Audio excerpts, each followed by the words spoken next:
100%. I think you would like to think that this is routine, but as we've seen over the years with Carlisle, it's not always the case. So hopefully we're on the front foot. Wern and Armstrong are setting the press. They're on the front foot, and then everyone else can respond to and back up with that.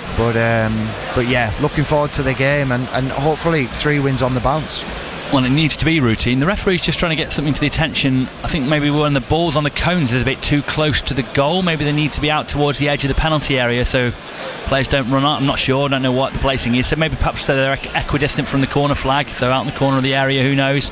Carlisle goalkeeper Gabe Breeze and captain Morgan Feeney have just gone back and done that. So the referee is happy. We're bang on 3 o'clock still. The man in the middle is Michael Barlow. Has his finger on his watch. He signals both goalkeepers, checks out to his liner, and the players in the middle. And Carlisle about to go then in game number 33 of this National League season. We are underway with Yeovil kicking us off. Carlisle will play from left to right in front of me, James Phillips and Paul Huntington. As Yeovil rake one out to the left wing, win the first contact out there as well. Their left winger tries to send one into the penalty area, takes the deflection, but Gabe Breeze will get onto it and can comfortably get down and gather in the face of one of the onrushing men for Yeovil. Underway then in the National League, and Carlisle United just looking to get that little bit further clear in 3rd spot and then see what happens above them as the games go on. Ellison at right back, the only change from the win at Forest Green, as Carlisle try and get away down the right here, and it just drifted away from Wern. Initially it came over his shoulder and you thought he might be able to get a toe on it, but then it seemed to gather a bit of pace on the slick surface, and behind it went for a goal kick to the visitors. Yeah, I thought he was going to get there. I actually thought, is he not quick enough there? But I think it was the zip on the pitch from the sprinklers. Obviously the first 10-15 minutes of each half are always a bit zippier than the rest, but yeah, positive, playing forward, asking questions. It was a good ball by Ellis. Yeovil come out the back to their left back on that far side. Cousin Dawson sends it away down the left hand side. Not really got a left back, it is a back 3 they're playing, but one of the midfielders just popping up over there at the moment as they try and get onto it. I think it might be Mafiko's out on that left hand side right now. Foul and a free kick to Yeovil. Carlisle in with a tackle. The line-up that was given to our colleagues from BBC Somerset by their manager before kick-off doesn't appear accurate. Oh, right, okay. But maybe they're just slightly tweaking positions as they're looking to withstand Carlisle United. They've got a free kick just inside the United half on that left hand side. Don't know if you caught it. It's on right now on the BBC Sport website and app. If you look for Carlisle United on there, you'll see an article about Billy Rowley, their manager, talking about growing up just a fan, a huge fan. His idol, Mark Hughes, and not being able to wait to pit his wits against him today. Well, let's hope it all goes horribly wrong for him in the best possible way, as Carlisle's defensive header goes towards the edge of their own area. Yeovil, I have to say, are dominating the ball at the moment, but it's very early in this game. They've got it on halfway. There's a swirling wind because the free kick didn't go anywhere near kind of where was expected, but corner flags aren't blowing that strongly. It's been almost exclusive Yeovil possession so far. Carlisle just chasing after it. Comes out to the right hand side of their back 3. Embleton trying to close his man down. Cleared away downfield. They get onto it. Breaks through to Campbell. Feeney jumps into him. Great strength from Campbell. Mugabe managed to get a thigh on that. Then goes down very weakly in the tackle. That's one I would have to say I would like to see outlawed. He got his body across it and it didn't take much to knock him over. Ball out to the right hand side. Looking to get it through to David Ajiboye. He's past the goalkeeper. He got a hand on it. Ajiboye maybe a bit too genuine there. A bit too kind. I think if he'd have stuck his foot in there where it mattered, he might have got a bit of the goalkeeper, but he'd have got the ball as well, and maybe just looked like somebody who didn't have that killer instinct about him. Yeah, I thought if he committed to it, he could have got us a penalty using his speed, but it was a little bit I think he had one eye on where the keeper was going, but I think the keeper was dawdling. He was unsure himself, but it was good pressure anyway. Great interception this left hand side from Galvin for Carlisle out of left back. Gets away but tackled out for United's throw-in. Middle of their half on that left hand side. The referee just keeping an eye on where Galvin takes it. He has crept forwards a little. Into the 4th minute we go. Down the line he goes to Feeney, the United captain. Centre of defence along with Mugabe again. 2 of them the only players in the Carlisle half. Whipped out to Ellis on that right wing. First touch takes him inside, looking for a runner. Gives it towards McAdam. Scored a beauty down at Hewish Park earlier in the season to rescue a point for Carlisle. It was an absolute peach. I think all 4 of his goals have been belters this season. Been nice to see him add another today. Wern got one last time out, the opener at Forest Green, getting a touch of the ball. Out on the right, McAdam comes across the midfield. He wants to play a progressive pass. Does so across that line to Galvin. Now up to Embleton on the left wing. Yeovil suddenly going back into more of a low block. Looking to get the corner there is Embleton, and he gets it. So useful being able to use either foot like that. Just works onto his right, then left, then crosses. Off there, number 10. And out of play, that's Ryan Jones charging it down for a Carlisle corner. Goal in the Premier League, Chelsea lead against Burnley, and Rochdale 1-0 up already against Woking in the National League. Keep you across those stories as the game goes on. Looking to get that corner in towards goal, Carlisle. Headed away, Yeovil. They'll pick it up, first touch on the left-hand side. Played away down the line. Straight back to Carlisle, though. Touch deliver from Ellis. Looks to send it in. Slice one towards the edge of the area. Feeney gets up and scores! Goalkeeper couldn't get enough on it. Might have just got a finger stroking the edge of the ball, but not enough. And into the back of the net. 5th minute. Feeney with the header. I think it was Ellis with the cross. Carlisle 1-0 up against Yeovil. And that is precisely what we all wanted to see. Yeah, easy. Ask questions, put the ball in the box. Loads of time for Jack Ellis to pick his head up. Hit an area more than anything. Didn't have to pick the player out. Good header from Feeney. Whether it was a little bit wind assisted, I think it was in off the post, and well placed header. Great start. Really is a great start. 2 consecutive games that Morgan Feeney scored in for Carlisle United. Just what you need, isn't it? Your defenders starting to chip in with goals, Hunts. Yeah, he popped up with a couple in the promotion season, and yeah, it was a good header, well placed. So it just goes to show that first 5 minutes, just ask questions. Got to put more pressure on, as you said earlier, get the game won. Mugabe's header there went up rather than away. Embleton and Gilead managed to combine to get it off into their half. Just little things like that. A couple of headers on the edge of the area gone a bit awry. One from Mugabe, one from Embleton. Just want to see those a bit more dialed in. Positioning right, timing right, Hunts. Yeah, I think that it's looking like that Yeovil are going to try and play out in the first phase, and then they try and get us to press, and then all of a sudden they turn the ball and go a little bit longer. So they want to play out. So invite us to press, and then after a couple of passes, then they go a bit longer. So yeah, just got to be careful just with pressing. If we go, make sure we win it. If we don't, the next one's backing each other up. But also centre backs, full backs, expecting a bit more direct play after the first few passes. And we're not caught off guard. A little bit swirling wind, but yeah, just keep doing the right things. I think we've got more than enough to win the game today. Yeah, Morgan Feeney's 3rd goal of the season now for United. And that separates the two sides as Carlisle prepared to take a goal kick. It was a bit of a battle as they looked to get forwards, but Feeney was able to help it behind off their man. And a header from Carlisle's clearance downfield drops in the United half behind our defensive line. Mugabe goes back after it, gives it in field here to Gabe Breeze, gives it to Feeney, again just slightly behind him, just no pressure on them there. Just want to see those things a bit more crisp, a bit more right, a bit less laid back, just make sure they stay right on the front foot here. Yeah, Yeovil quite happy to just be mid to low block, wait on the halfway line, let us have plenty of the ball. So yeah, again, as normal, got to be moving that ball and doing it at a tempo and a speed. Nice run down the left there from Galvin. Made up the mind of Feeney to drill it out to him. Defender was going to win it, so Galvin changed his run, went inside, won it off his head, and just no one inside on that occasion. Could have just worked out a bit better there, but nice movement from Galvin and a nice header, a nice ball to him from Feeney. Yeah, good spot, good ball. Wasn't quite on the same wavelength as Wern or Armstrong, but yeah, it was a good pick out. I'd rather that sometimes than going 2-3 passes along the back. If you can see it and you can hit it, he's going for one again. Yep, to Ajiboye on the right. Might just have been offside actually. Flag stays down. Ajiboye gets a chest on it. Will he be able to keep it in play? Plays it off his man. He's got his side of corner. That is ridiculous. What a man he is in confidence now. It was going out of play. The man was tight to him to make sure it did, and so he overran it and backheeled off the defender and gets Carlisle the unlikeliest of corners. Did well, yeah. I thought the same as you. I thought it was offside, but I think the linesman was saying it was the far side, the right side centre back that was slightly deeper. So again, good spot. Whether they've got a high line, but there seems to be an opportunity there to get in behind them, and good spot by Feeney. Let's see if Carlisle can make this happen from the corner. They lead 1-0 if you're just joining us. Swept in towards the back post. Oh, headed over the bar by the Yeovil man, and the referee I think might have given a free kick, has he? Some holding in the area. Very softly given that one. Yeah, I think he just was looking at a player that went to ground that maybe got a little bit of a block on by or got blocked by Carlisle, I should say, but yeah, I think this will suit Carlisle. That if they're trying to play out, I know after a couple of passes they go a bit longer, but yeah, they're giving us an opportunity to win the ball back. That early Rochdale goal appears to have been ruled out, by the way, and it's still 0-0. Solihull 1, Hartlepool 0, Aldershot 1, Scunthorpe 0 as Carlisle win the ball back in midfield. Hats off to all the grandparents this week, by the way. Half-term week here in Cumbria. I'm sure there's been a great deal of grandparental help around the county. Well done all the grandparents for keeping families working through those holiday weeks and months of the academic year.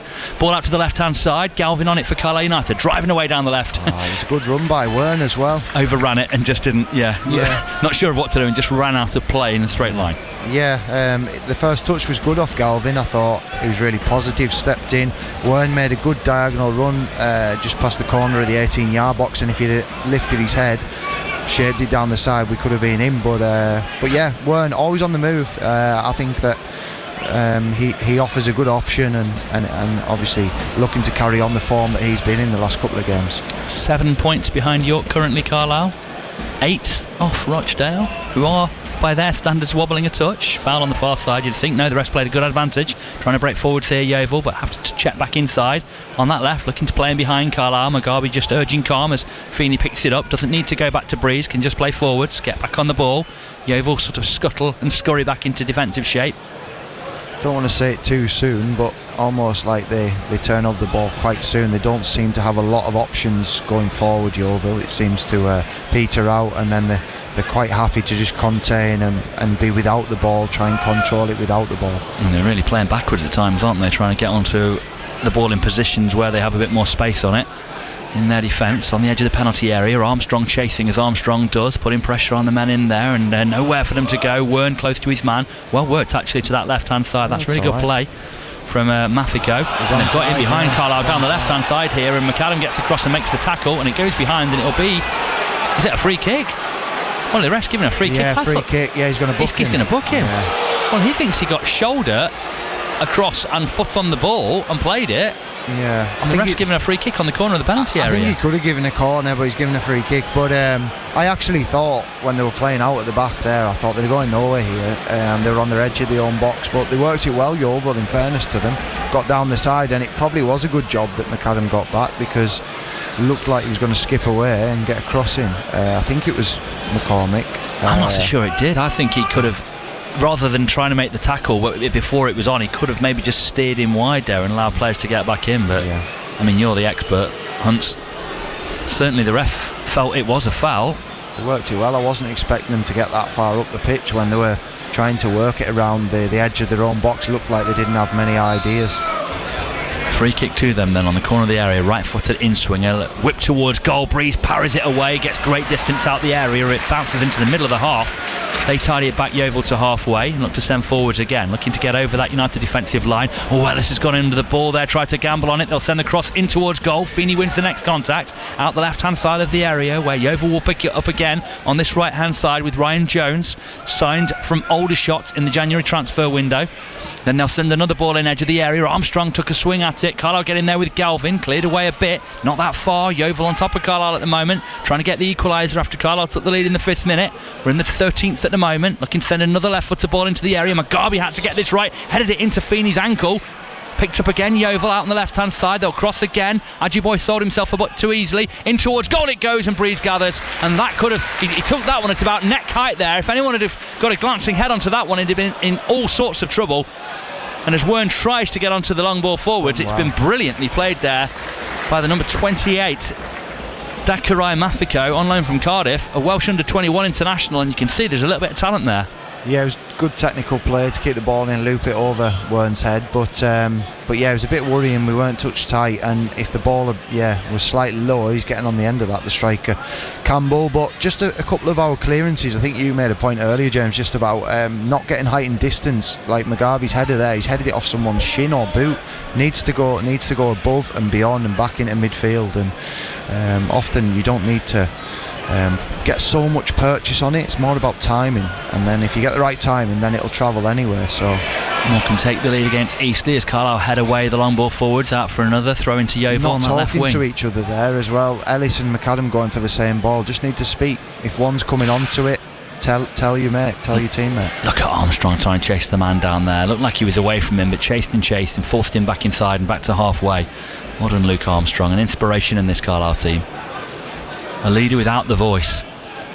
Looking out towards that left wing again, trying to get in behind Carlisle. Ellis reads it well this time and heads away. McAdam first time out to Ajiboye on the right, looks to spin his man, buys a free kick neatly. The man crashed into the side of him once he realised he'd been turned And the Carlisle fans baying for a yellow card, which they're going to now, aren't they? Because I think if the ref saw it as a foul, the one from McAdam was a yellow, wasn't it? Not every tackle that follows. Hughes was saying that. He was saying, well, what about that one? But yeah, I don't think. I think he's a long way from our goal. I'm not saying that shouldn't be that's not a reason not to book him. But yeah, it was. I think if you're going to draw up the one on, if you're going to give the one that he gave on McAdam, then I think he probably has to get the yellow card out. Feeney looking to slide it in behind here. Should make it through to their goalkeeper, who clears into the Carlisle half, Jed Ward. Carlisle win it with the Feeney header. McAdam just tidies it up in midfield. Applause for Feeney there for his efforts winning it. McAdam getting back on it, borrowing it from Ellis, giving it back to him on that right wing position, looking to go in behind for Ajiboye. Clever run inside, good ball,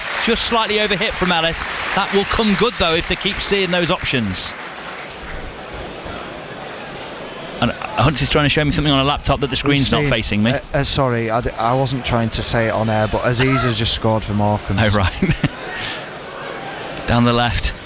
Just got to match that run. That's twice that McCormick's made it, and he was on the wrong side of McAdam. So luckily for us, they didn't play the ball, but he's making that diagonal run, the number 8. Well, he shouldn't really. They're playing a box 4 in midfield. He shouldn't really be McAdam's man. He should be really. Maybe he has to be actually. He's tried to buy one there, hasn't he? The referee hasn't bought it. Yeah, their man went down very easy on halfway. Carlisle have got it, middle of their half here with Wern spinning one way then the other. Looks very elegant in midfield, really starting to grow into that role. Play back into him on the edge of the area. Can he find the right ball for Ajiboye? Has to turn out, no one really on. Ajiboye a little static on that occasion. Back to McAdam.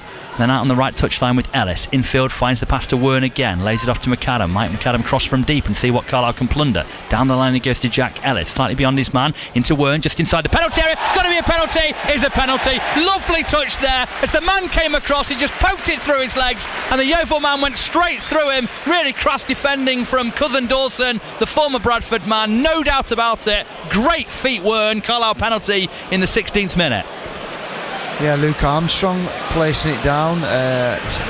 Sometimes you see nowadays that someone's holding the ball just until the players move away, but it looks like Luke's placed it, goalkeeper's picked it up, started moving it, but yeah, good bit of footwork by Wern, just a bit naive from the defender there. I think if you're not going to win it, don't steam into him. know where you're at in terms of the on the pitch. That's the perfect phrase. He steamed in, didn't he? Like did. A man said, I'll show you, look, I'll tackle you. Here comes Luke Armstrong for Carlisle, into the side netting, struck it very well, didn't need to, the goalkeeper dived out the way, but it was a really good side netting penalty from Luke Armstrong, who's looking to catch up Regan Linney at the top of the scoring charts for Carlisle. In the 17th minute though, he's made it 2-0 here against Yeovil, and this could be any score right now because Carlisle United are running away with it.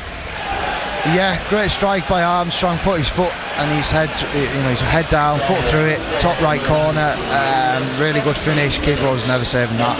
To me, after the goals, I know it's never a great time, but heads down, Yeovil, body language doesn't look great. Doesn't look like, even after the first goal, after 4 minutes, they don't look like they believe they're going to get anything from this game, and it's up to us to get another goal, get another one before half time, as we did a few weeks ago here. I think that's his 11th goal, because officially he's got 10 according to a lot of the stats and websites and things, but I think they all miss out. I think he got one in the Harrogate game, didn't he? Not the Harrogate, the Boston Cup game that was not counted in the early rounds of the FA Cup. So I think that's 11 goals for the season for Luke Armstrong, which is fantastic for him. 6 behind Regan Linney, and no reason he can't reel him back in if needs be here. Carlisle United 2-0 up, and cruise, if they can get a third here like they did at Forest Green, cruise control really for them. Ellis just trying to stop his man getting away, and he hasn't, or he has actually just got a toe on it, detached it from the Yeovil man, and then managed to get in and win it back. And Wern with a lovely touch on the edge of the defence there. McAdam cleared it a bit ragged, and a lovely little layoff from Wern into Ellis, and Carlisle able to calm things down. He's starting to look the part again, isn't he, Wern?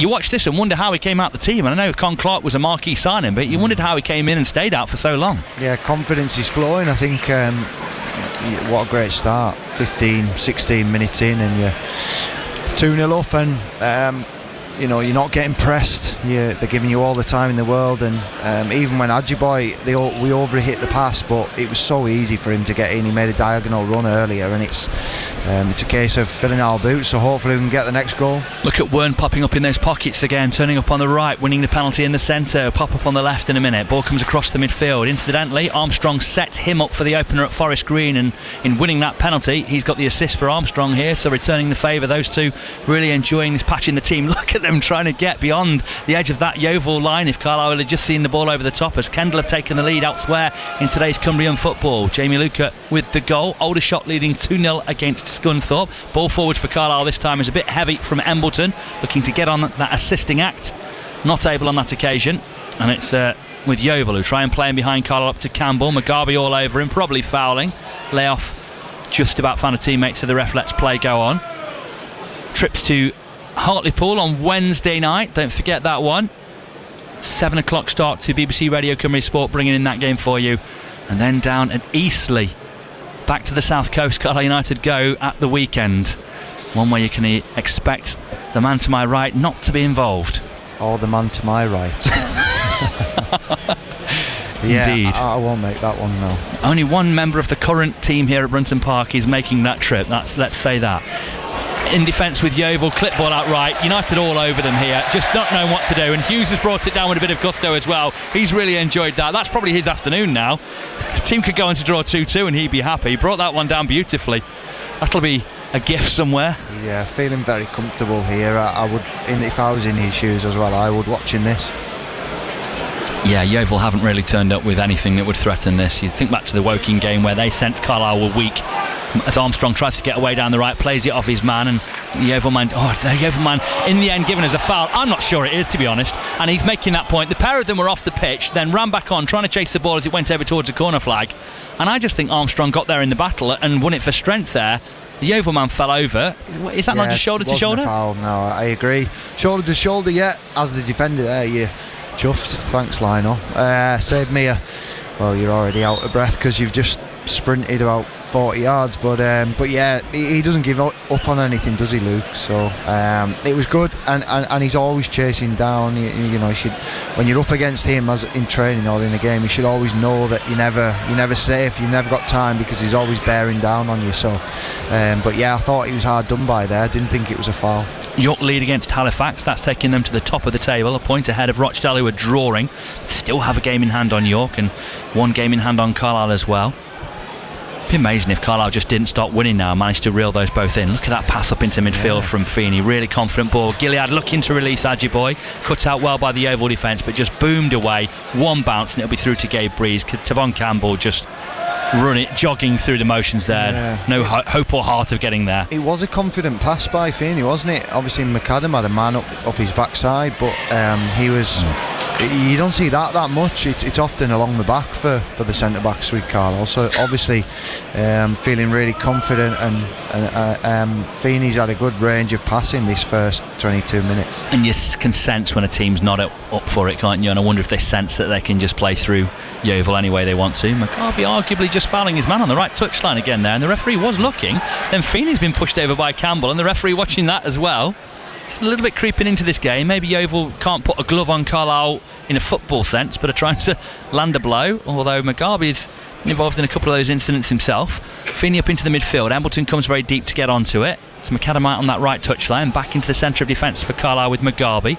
No one closing him down. He can just step forwards and see whether he can find the ball. Out towards Wern. Chest control on the edge of the penalty area. Lays it off to Embleton. His shot drops to Ajiboye. Good tackle, and it goes behind for a probable goal kick. Just a bit of a mess in the end there. Embleton, to say he can shoot with either foot, didn't sort either of them there. When the ball came to him from Wern, he just seemed to get it trapped under his feet and almost kicked his own foot. I thought Ajiboye was actually offside. They're having to go at the linesman on that far side, but with Embleton's shot, I mean, when he mishits it and sort of heels it into Ajiboye's path. But great run by Wern, but so easy, like diagonal run in between the centre backs, and go on then, bring it. Just letting him bring it down on his chest and And where do you want to go? Oh, Carlisle are doing passing triangles around Yeovil on the edge of their penalty area there. That was delightful. But again, confidence is so important and infectious here. They kind of know. Ball forwards, Embleton onto it. Man quite tight to him. Shot comes in just over the bar on the left foot there from Puskas himself, looking for another goal of the season contender. A little bit, I mean, similar, different technique and foot actually, but it reminded me a bit of that gorgeous strike from Luke Joyce years ago, where he absolutely raked one into that very top corner, this time on the left foot of Ajiboye, and that would have been a screamer had that gone in. Their goalkeeper's gone down now, and Mark Hughes looks up to the heavens at this blooming rule that IFAB just won't get on with and sort out. Why do they have to wait till the summer before saying that something has to happen here? As soon as the team's under the cosh, the goalkeeper goes down, ours does it, theirs does it, we all know what's happening, let's get rid of it. Yeah, he was lying down like he was on the beach there at the start. There was definitely nothing wrong with him, but surprised he didn't do it after one, to be honest. But he's probably looking at the clock thinking I can't go that early. But yeah, it's a tactical one, isn't it? And Brentford used to be bad for it. It used to be the 60-something minute every time you would play them, and it seemed to take an age for it to get cut out of the game. But obviously Gabe Breeze has done it for us as well at times. But yeah, you don't want to see it. It slows the game down. I know you can get your points across, but see Wern laughing there. There's a lot of smiles coming across. They're enjoying what they're doing, and I think they know they've got the better of Yeovil here, and just got to keep doing it. Yeah, they really have. Yeovil, you can imagine here, will change shape tactically. Look, I think that's basically what they've done. They've told the goalkeeper to go down. The manager said we need big changes here, so get on board with this. Yeah, even the manager's body language from the first few minutes to after conceding the first goal's changed, and it's almost like he's a little bit down on himself, because he's not as vocal, he's not as animated, and yeah, his confidence is obviously taken a dint, really.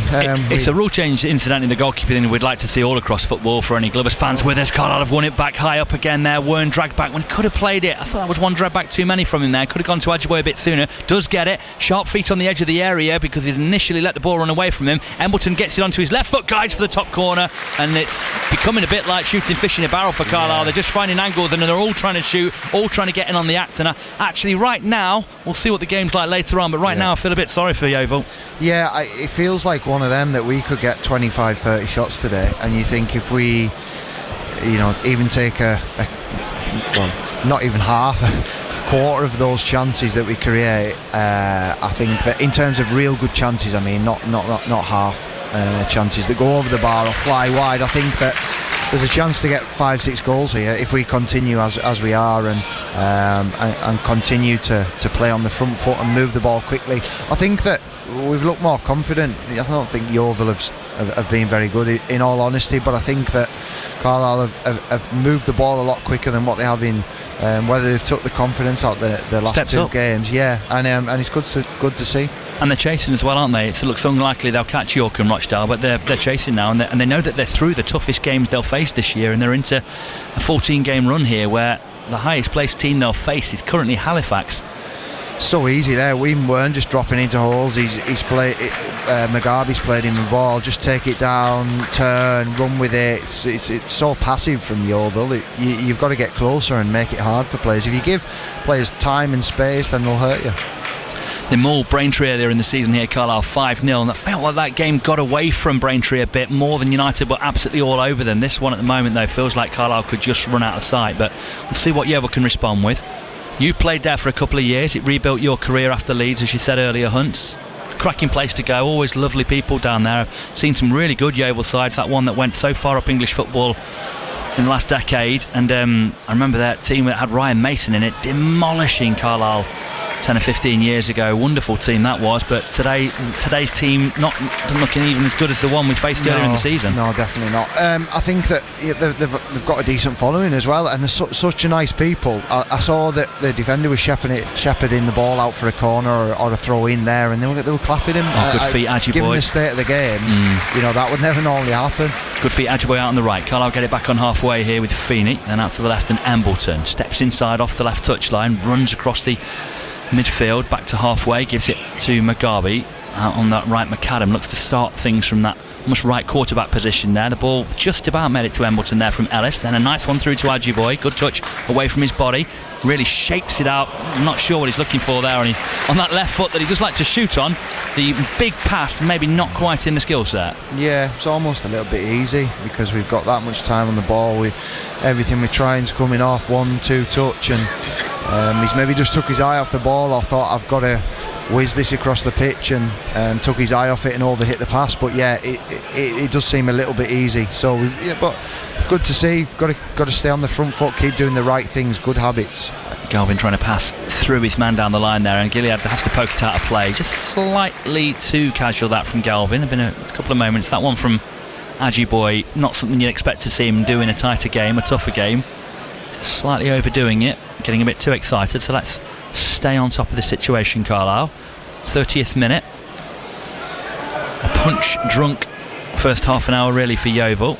Only 2-0 at the moment as they try and get through Carlisle down the right with Jones. Gilead just holds him off. Good strong play. Infield it comes to McAdam, and Carlisle look to build from the back with Mugabe. Quickly out to Ellis on the right. Nice demanding pass. Crisp. Demanded a good touch and received it. Gets it back from him.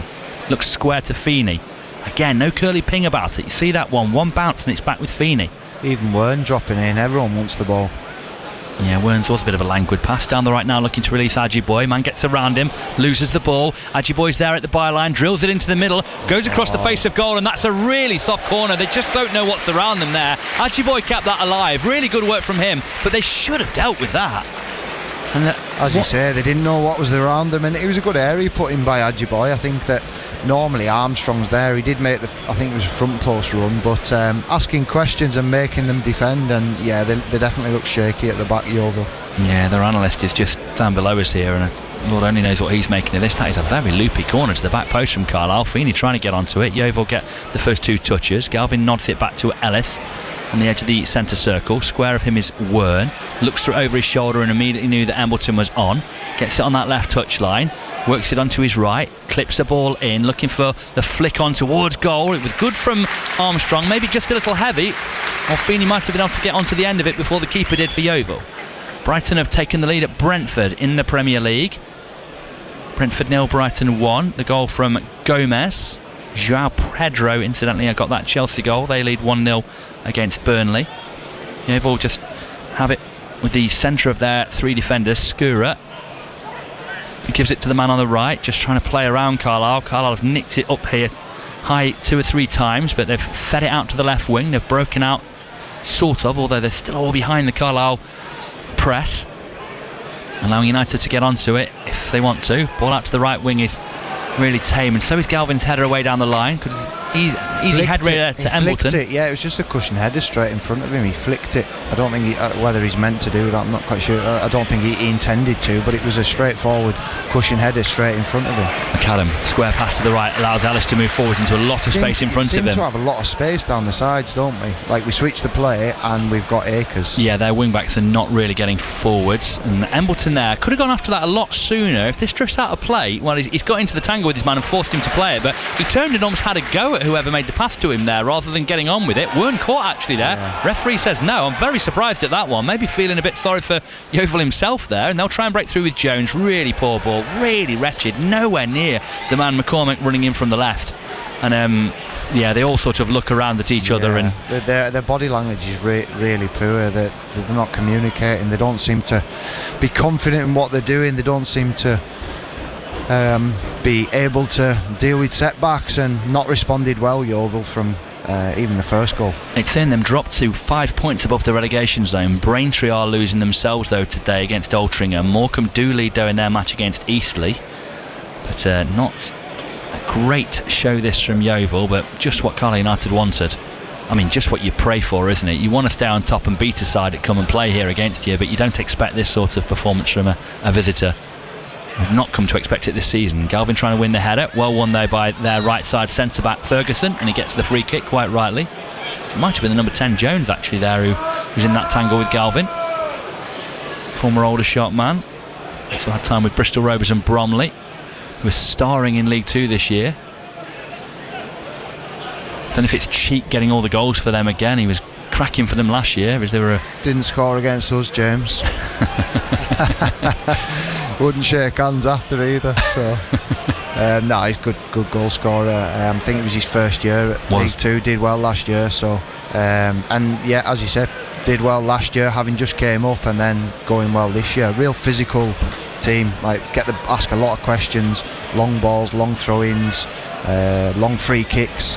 Get the ball in the box, and that's his game, isn't it? Getting on the end of that. Here come Yeovil down the right. Good run to a point from Ryan Jones there. He certainly had Embleton and Galvin scrambling, but then overran it behind for a goal kick to Carlisle. Aldershot lead 3-0 against Scunthorpe. Wow. Looking forward to going to Aldershot on the 10th of March. And Leeds have taken the lead at Aston Villa in the top flight. Earlier today, Barrow squandered a 2-goal lead to lose 3-2. Stack with the goal for Leeds at Fleetwood in the 12:30 kick-off. We'll have reaction in the post-match from 5 from the Barrow boss Dino Marmria. It's been a real sickener for them, and Paul Newton will be telling you what's going on in League 2 in terms of the teams who might catch them out of that relegation position. I think Morgan Feeney's got some blood. I don't know if he's been caught someone on the face or he's bang on the nose, but the referee wants some treatment, so he'll have to go off for a moment or two and might have to go into the... Yeah, just taking a minute. They're sort of having a huddle there. You don't see that often. Just take it, Yeovil players taking it upon themselves. So York have gone 2-0 up. I'm wondering how many goals have York scored now? Because they have got 86. Could be on for a record, that, couldn't it, for this league, surely? Yeah. I mean, I know they'll have scored a lot last year because of the amount of points they got. But, yeah, Carlisle have now scored more than Rochdale, but they've also conceded quite a lot more than them. Right. But York's 86 is absolutely freakish. Southend are the lowest conceded on 27, but York have scored 40 more goals than them. Yeah, it's just obscene, isn't it? Crazy. 86 goals. That will be on for a record. I'll have to go and have a look at that actually as we build up towards the end of the year. Feeney coming off, and he'll have to, I don't know if he's got it down his shirt and he'll have to change that shirt or whether he just needs to plug the nose. Yeah. So Carlisle down to 10 men as Gabe Breeze prepares to take this goal kick forwards. Referee says, yep, get it in your area. He's trying to keep himself warmed up and juggling with it a little bit. I mean, with his hands. Don't know whether he's got it in his locker to do it with his feet, has he, Gabe? You'll have trained with him. Oh, he's got about size 13s. He's definitely not got those skills. Sort of clown feet, just boots, shelly, flappy boots when he's going to kick it. Yeah, that's it. Breeze with the goal kick forwards.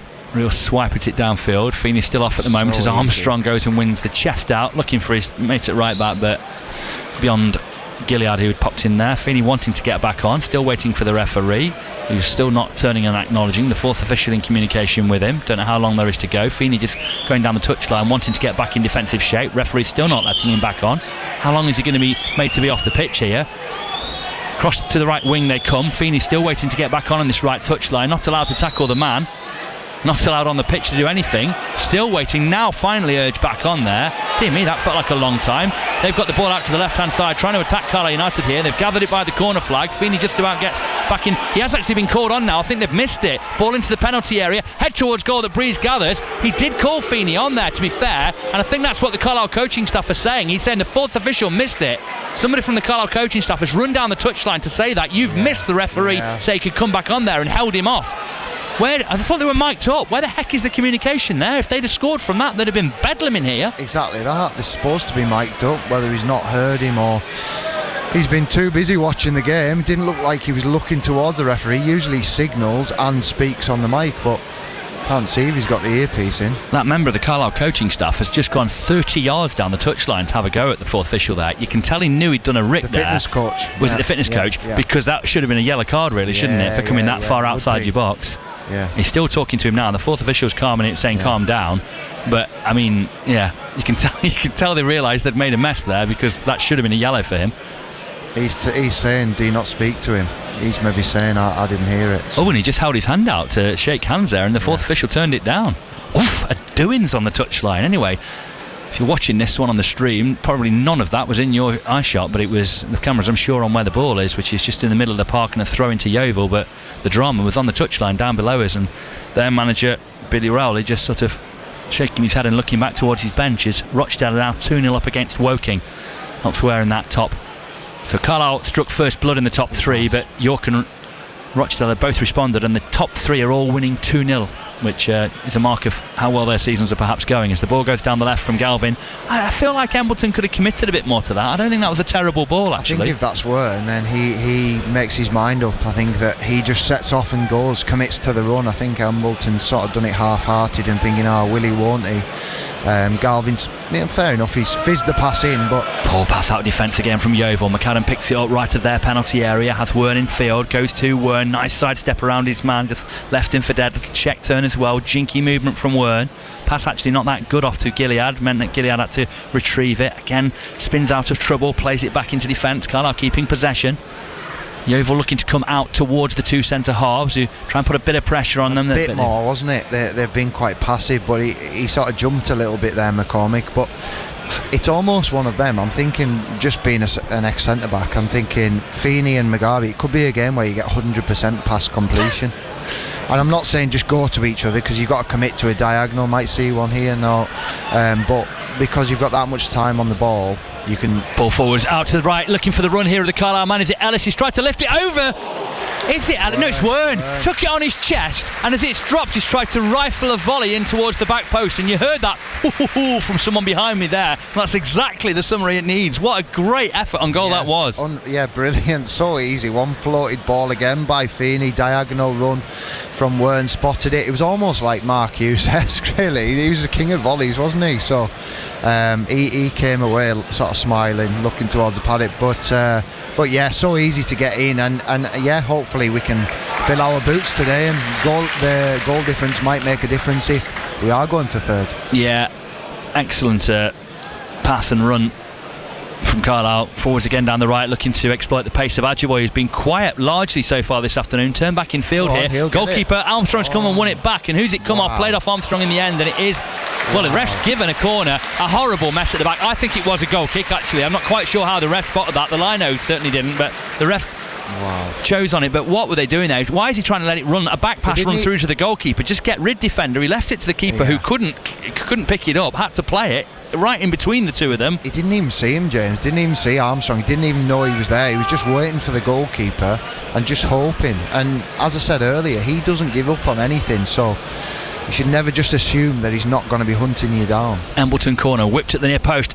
Flick comes into the middle, and is Mugabe getting it over the line? No, it bounced around, and he tried to get his right foot up to hip level and back heel it. Then he tried to almost spin and knee it in, couldn't get enough on it, and the goalkeeper managed to get there and gather it on the line for Yeovil. It could easily have been the third goal, but it's Keystone Cops from them as they're trying to play with it at the back. They have got a bit of space to get at Carlisle now, playing through the lines here up towards the edge of the area. Shot comes in from range, never troubling the goalkeeper. Really snatched that from Campbell, frustrated perhaps he's had so little of the ball.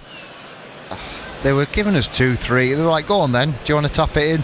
2-3 chances in. The goalkeeper was nearly behind the line when he actually grabs the ball. It was Mugabe had a go, someone else had a go. I really think there's going to be so many more opportunities here to, as I said, fill our boots and hopefully put 5 and 6 on Yeovil.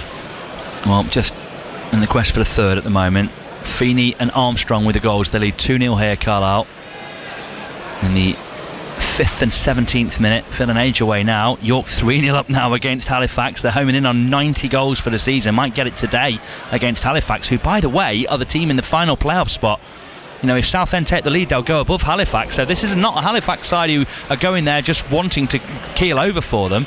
This is just how good and dominant York are when they get, I don't know, the scent of blood about them. They're like a pack of sharks, aren't they? Halifax had a bad result in the week. They were.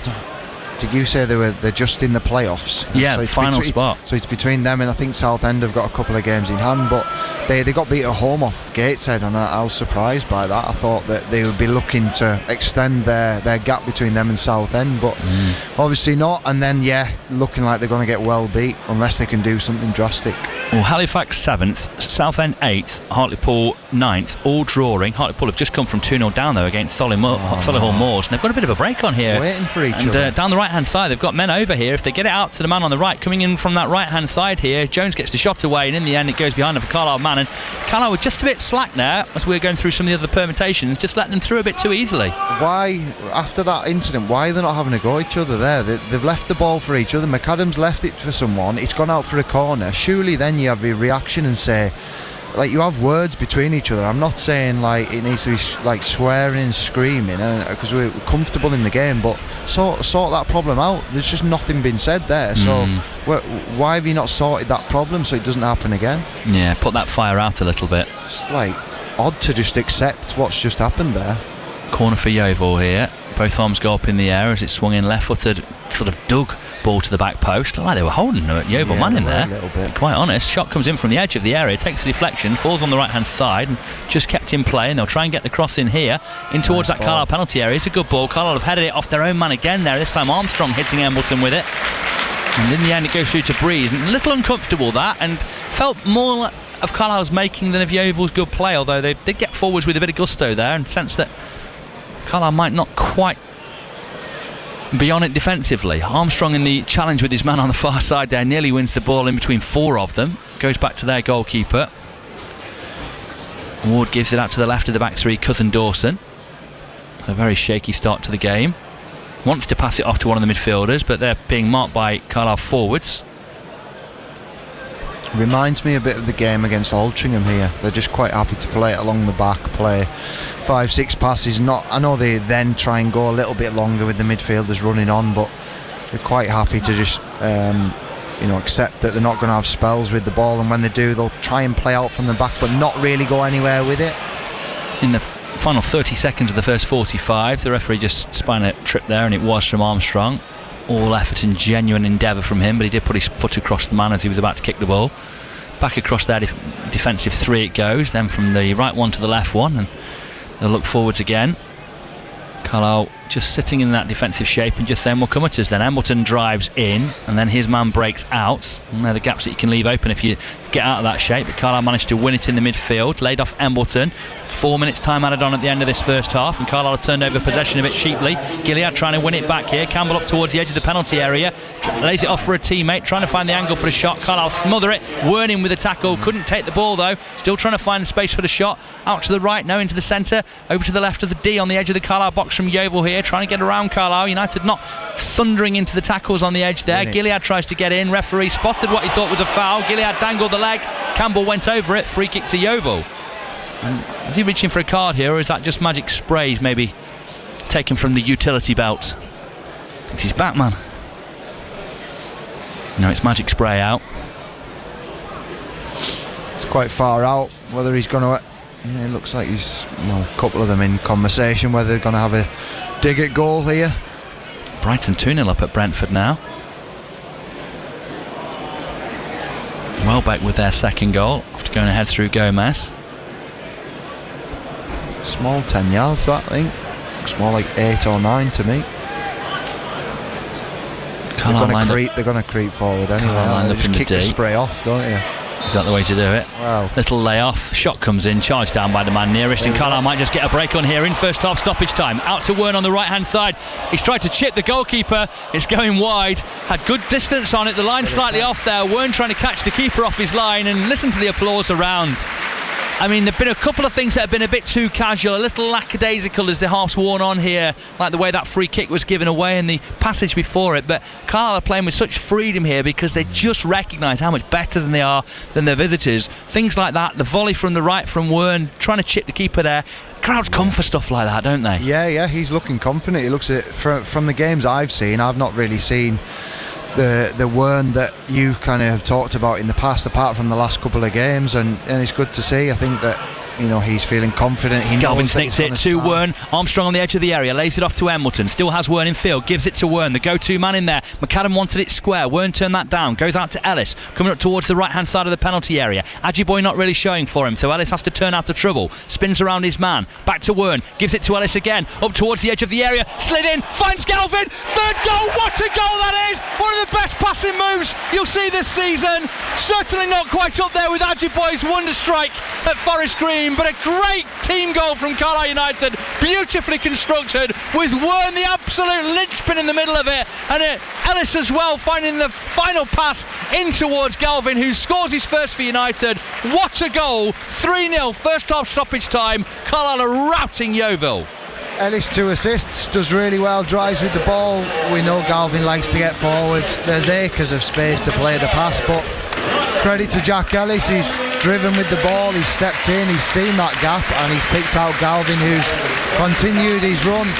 And a good finish, side foot. Good to see him get on the score sheet. He probably should have had one the other week at, was it Scunthorpe at home, when he burst forward and did the hard bit.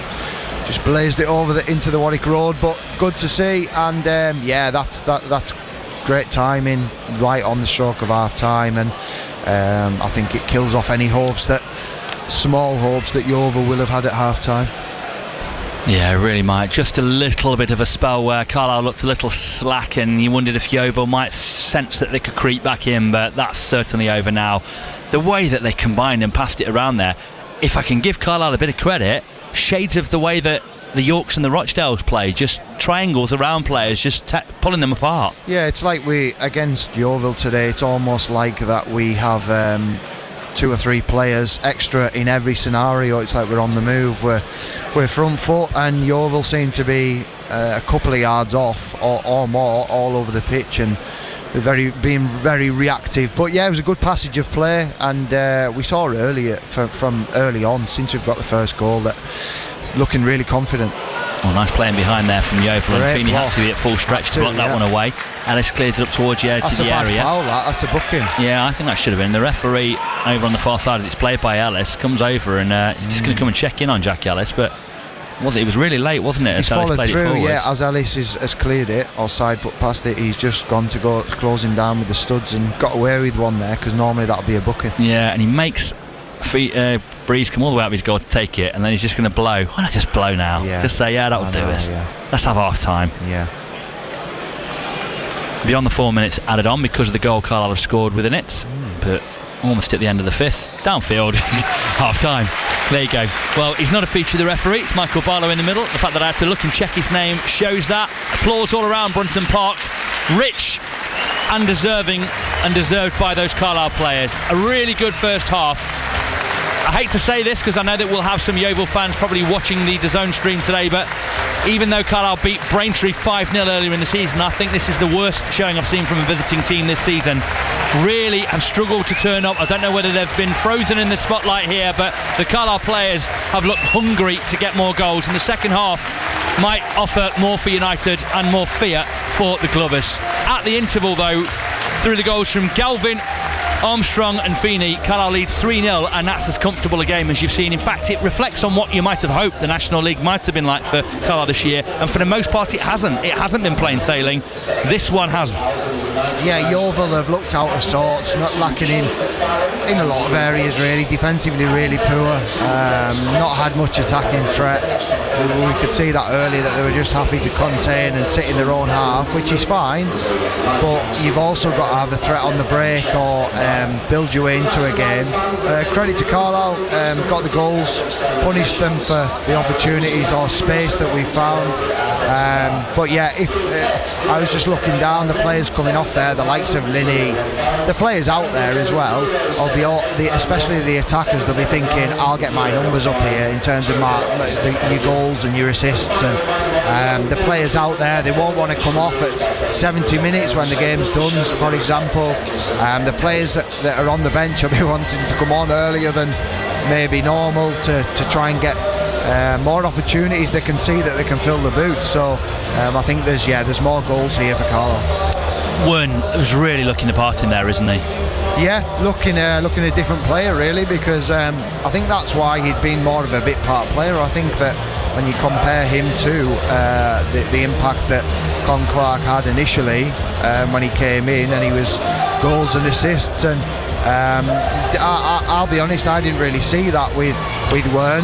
He always had the work rate. I think you always would tell me that it was just the numbers, the goals, the assists, and I think his work rate is infectious. I think that he's on the front foot and he does a lot of high speed running. I think Luke Armstrong's the same, and I think it rubs off on others, and now he's looking the player why you brought him to the football club, and they're looking really confident. And when you're a happy player, you know you're going to start. I think that he knows at the minute he's in form, he's going to be picked, and he's not looking over his shoulder thinking, oh, Con Clark will come straight back in. I think we're seeing the benefits of that. And how much of that do you think the running from him and others is down to Armstrong's infectious running? Because you can do forlorn runs, can't you, where you're running, no one's coming with you, nothing happens, and you're just wasting your energy in a game. But Armstrong chases down lost causes and makes things happen, and I think others have kind of gone, you know what, if I just give it 10% more, that could be me. Yeah, it does make your mind up. It's not even from the coaching manual. Sometimes you'll have a trigger to press and say Stephen Wern, he'll be sprinting. All of a sudden Luke Armstrong will see that, he'll start sprinting. It was almost like that at Forest Green. It was Wern that sets off the press. He goes, he doesn't get there, but Armstrong backs it up. Armstrong wins it. It's often not the first one that goes to press the ball. It's often the second, third, fourth player in behind that then wins it back.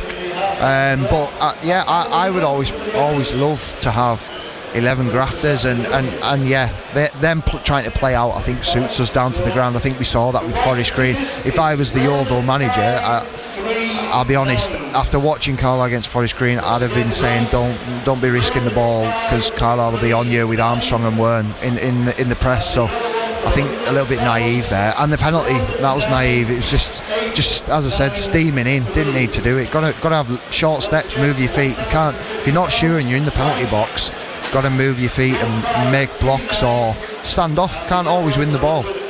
Hunt, is a question we raised on the Carlisle social this week, whether Carlisle actually looked better 1 to 11 as a collective without the individual talents Chris Clark and Regan Linney, and what we've seen in the last 3 games perhaps suggests they are working collectively better rather than relying on 1 or 2 people's individuals' brilliance to get them out of sticky situations perhaps, or win them matches. Yeah, it's looking like that. Everyone's grafting for each other. I'm not just saying that because of the last 2 games, last 2 results, and hopefully it's looking like a 3rd result here, win. So but everyone seems pretty comfortable in the roles. I was looking at the team there, and I know we're not going to come up against Yeovil. If it is the playoffs, we're going to come up against better sides, but I was looking at the team and thinking, obviously Ellis has come in, he's got 2 assists and looked fairly good today. So I know William's going to be out a while, but I was looking at the team thinking I could see him playing start. I know we're still a long way till the end of the season, and Linney and Clark will still have a big part to play, but I did say in the podcast I thought Linney would be drip fed in. I didn't think he'd come straight back in, and the team in the last 2 performances have earned that. So I think the team does look collectively right at this moment in time, and you can only go off performance, and they've married it up with the results of that. Yeah, Anonymous texting in says Chris Clark is going to have to do something special to take the place of Wern. He's injected some energy into this team. Ash says it's been a while since I've seen a team work hard on and off the ball, all for each other, and the shirt, some fantastic phases of play up the Blues. Mike says brilliant first half, makes you wonder if Reeks or Cricky will get a chance in the second half. Maybe not the way we've been playing without them. It's a debate, isn't it? I mean, whether you're looking at the likes of Linney and Clark as the plan B now in Marcuse's thinking, but I think Linney will still be forefront when he's fit. I would say over Embleton right now. Embleton's not letting us down, but he's not Regan Linney, is he? He's not a top scorer. I think the one is interesting. I think Clark might become considered a front 3 player, because that's where he did his best stuff for Altrincham, and right now you're not taking Wern out of that team, are you? No. It must be pretty depressing for the Yeovil manager Billy Rowley to be walking in that tunnel 3-0 down at half time and look at the fact Carlisle could bring on Regan Linney or Charlie Wyke or Chris Clark as a substitute in that second half. There's obviously differences in budget, in size of club, and strength of squad from being having a really good or the best or joint budget in.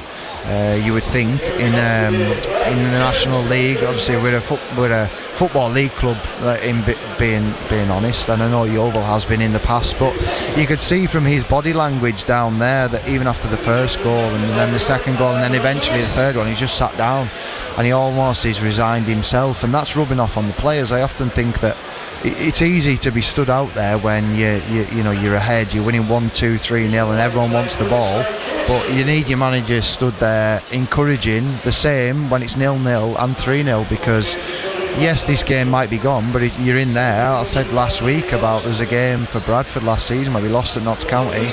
when we were losing at half time, and we sort of could tell that we were probably going to lose the game. It was about going out and sticking together. You learn a lot about each other. So, but yeah, for Carlisle, had some real good passages of play on the front foot. As I said, Armstrong and Wern on the front foot, looking to press, getting us up the pitch. I think Yeovil a little bit naive the way they're trying to play out, making a few passes. They've had the odd one they've got out, but I think they don't really offer much threat. And I think that, as I said there, I think a lot of the attackers will be looking to fill their boots, and the lads on the bench, like the Linneys, perfect game to come on in. They'll be desperate to come on, won't they? Mark in Somerset, Ellis's vision has been outstanding, and he does pick out some great passes at times. It's a very underestimated part of his game, says Mark. Yeah, I think we've just, well, I know I have. I've just wanted to see him get a run at right back. I think he's got good feet. I know he's played in centre mid, but I think for a right back, the way he drove in with the ball there, the edge of Yeovil's penalty box, he saw the space, drove into it, picked the pass. I think he's got good feet. I think 2 assists will do him the world of good. It obviously hasn't had that run since earlier on in the season when he was playing more as a centre mid. He's going to get that run now, and done really well. I still feel as though it's a bit easy, so I just want us to concentrate at the back, make sure, because we've not had enough clean sheets, not give, like Altrincham for example, not give away one chance, one goal, free header in our box. That is as important to me, watching on, as going and getting a 4th and a 5th. I can't remember whether I read this one out, but Matt on X says, great to see us get a comfortable lead for the second week running. Let's hope we keep our foot down second half, as there is a deluge of goals here for us if we want it. And Jonathan on X, solid first half from the Blues. Ellis with 2 wonderful assists. If we don't take this lot for 5 or 6 today, Jonathan says that will be a missed opportunity. Lenny and White coming on to tear them up would just cap the performance. And you mentioned, didn't you, Hunt, about goal difference as well. It is important at the end of the season. Let's round up what's been happening elsewhere. Earlier today, by the way, Barrow squandered a 2-0 lead at Fleetwood to lose 3-2, conceding twice in the final 5 minutes of that game. A disastrous result for Dino Malmria's side. We'll hear from the Bluebirds head coach what he had to say afterwards when he spoke to Adam between 5 and 6 in the post-match. Let's take you to Borough Park, MPL Premier, Workington against Morpeth Town. Watching this one is Jordan Weir. Yeah, thanks Paul. Half time here at Borough Park, where conditions, I don't know what they're like in the north of the county, but in the west of the county it is raining cats and dogs here at Borough Park. It's got stronger and stronger throughout the contest. The pitch is looking a mess, and I tell you what, if it carries on like this towards the end of the game, it's just going to be no grass whatsoever. But here at Borough Park, it is Workington 0, Morpeth Town 0. Workington have had the best opportunities, the best opportunity to come later on in the half, but in the sort of opening quarter of an hour, the cross come in from Jack Dickinson. Luke Hunter with a header towards the back post, but just went wide of the far right hand side post, and then a beautiful diagonal ball later on from Kai Nugent, chested down by Luke Ellis. Was then challenged, the ball went for the corner later cleared, both sides slipping a plenty right across the field. Just after the half hour mark, Luke Ellis run into the box searching for Daniel Lagudu with a little through ball. He was judged to have been ruled offside by the assistant linesman on the far side, and then the visitors had their best opportunity of the contest. The ball come into the box, it was trying to be deflected away by Jordan Little. He just got a nick onto it and it fell to Rhys Evans at the back post, and he couldn't just keep his header from going over the bar. But then Reds had their best opportunity later on in the first half through Kai Nugent. His shot come in, it was spilled by Dan Langley. Daniel Aguru was charging in, but the keeper Langley just able to palm it away from the right foot of Aguru. He got the shot on Aguru, you felt it was going to hit the back of the net. Reds certainly on top on what has been a to and fro encounter, but they've had the best of the possession, the best of the territory and the best of the chances. Not too far away from getting underway in the second half here at Borough Park. It's Workington 0, Morpeth 0.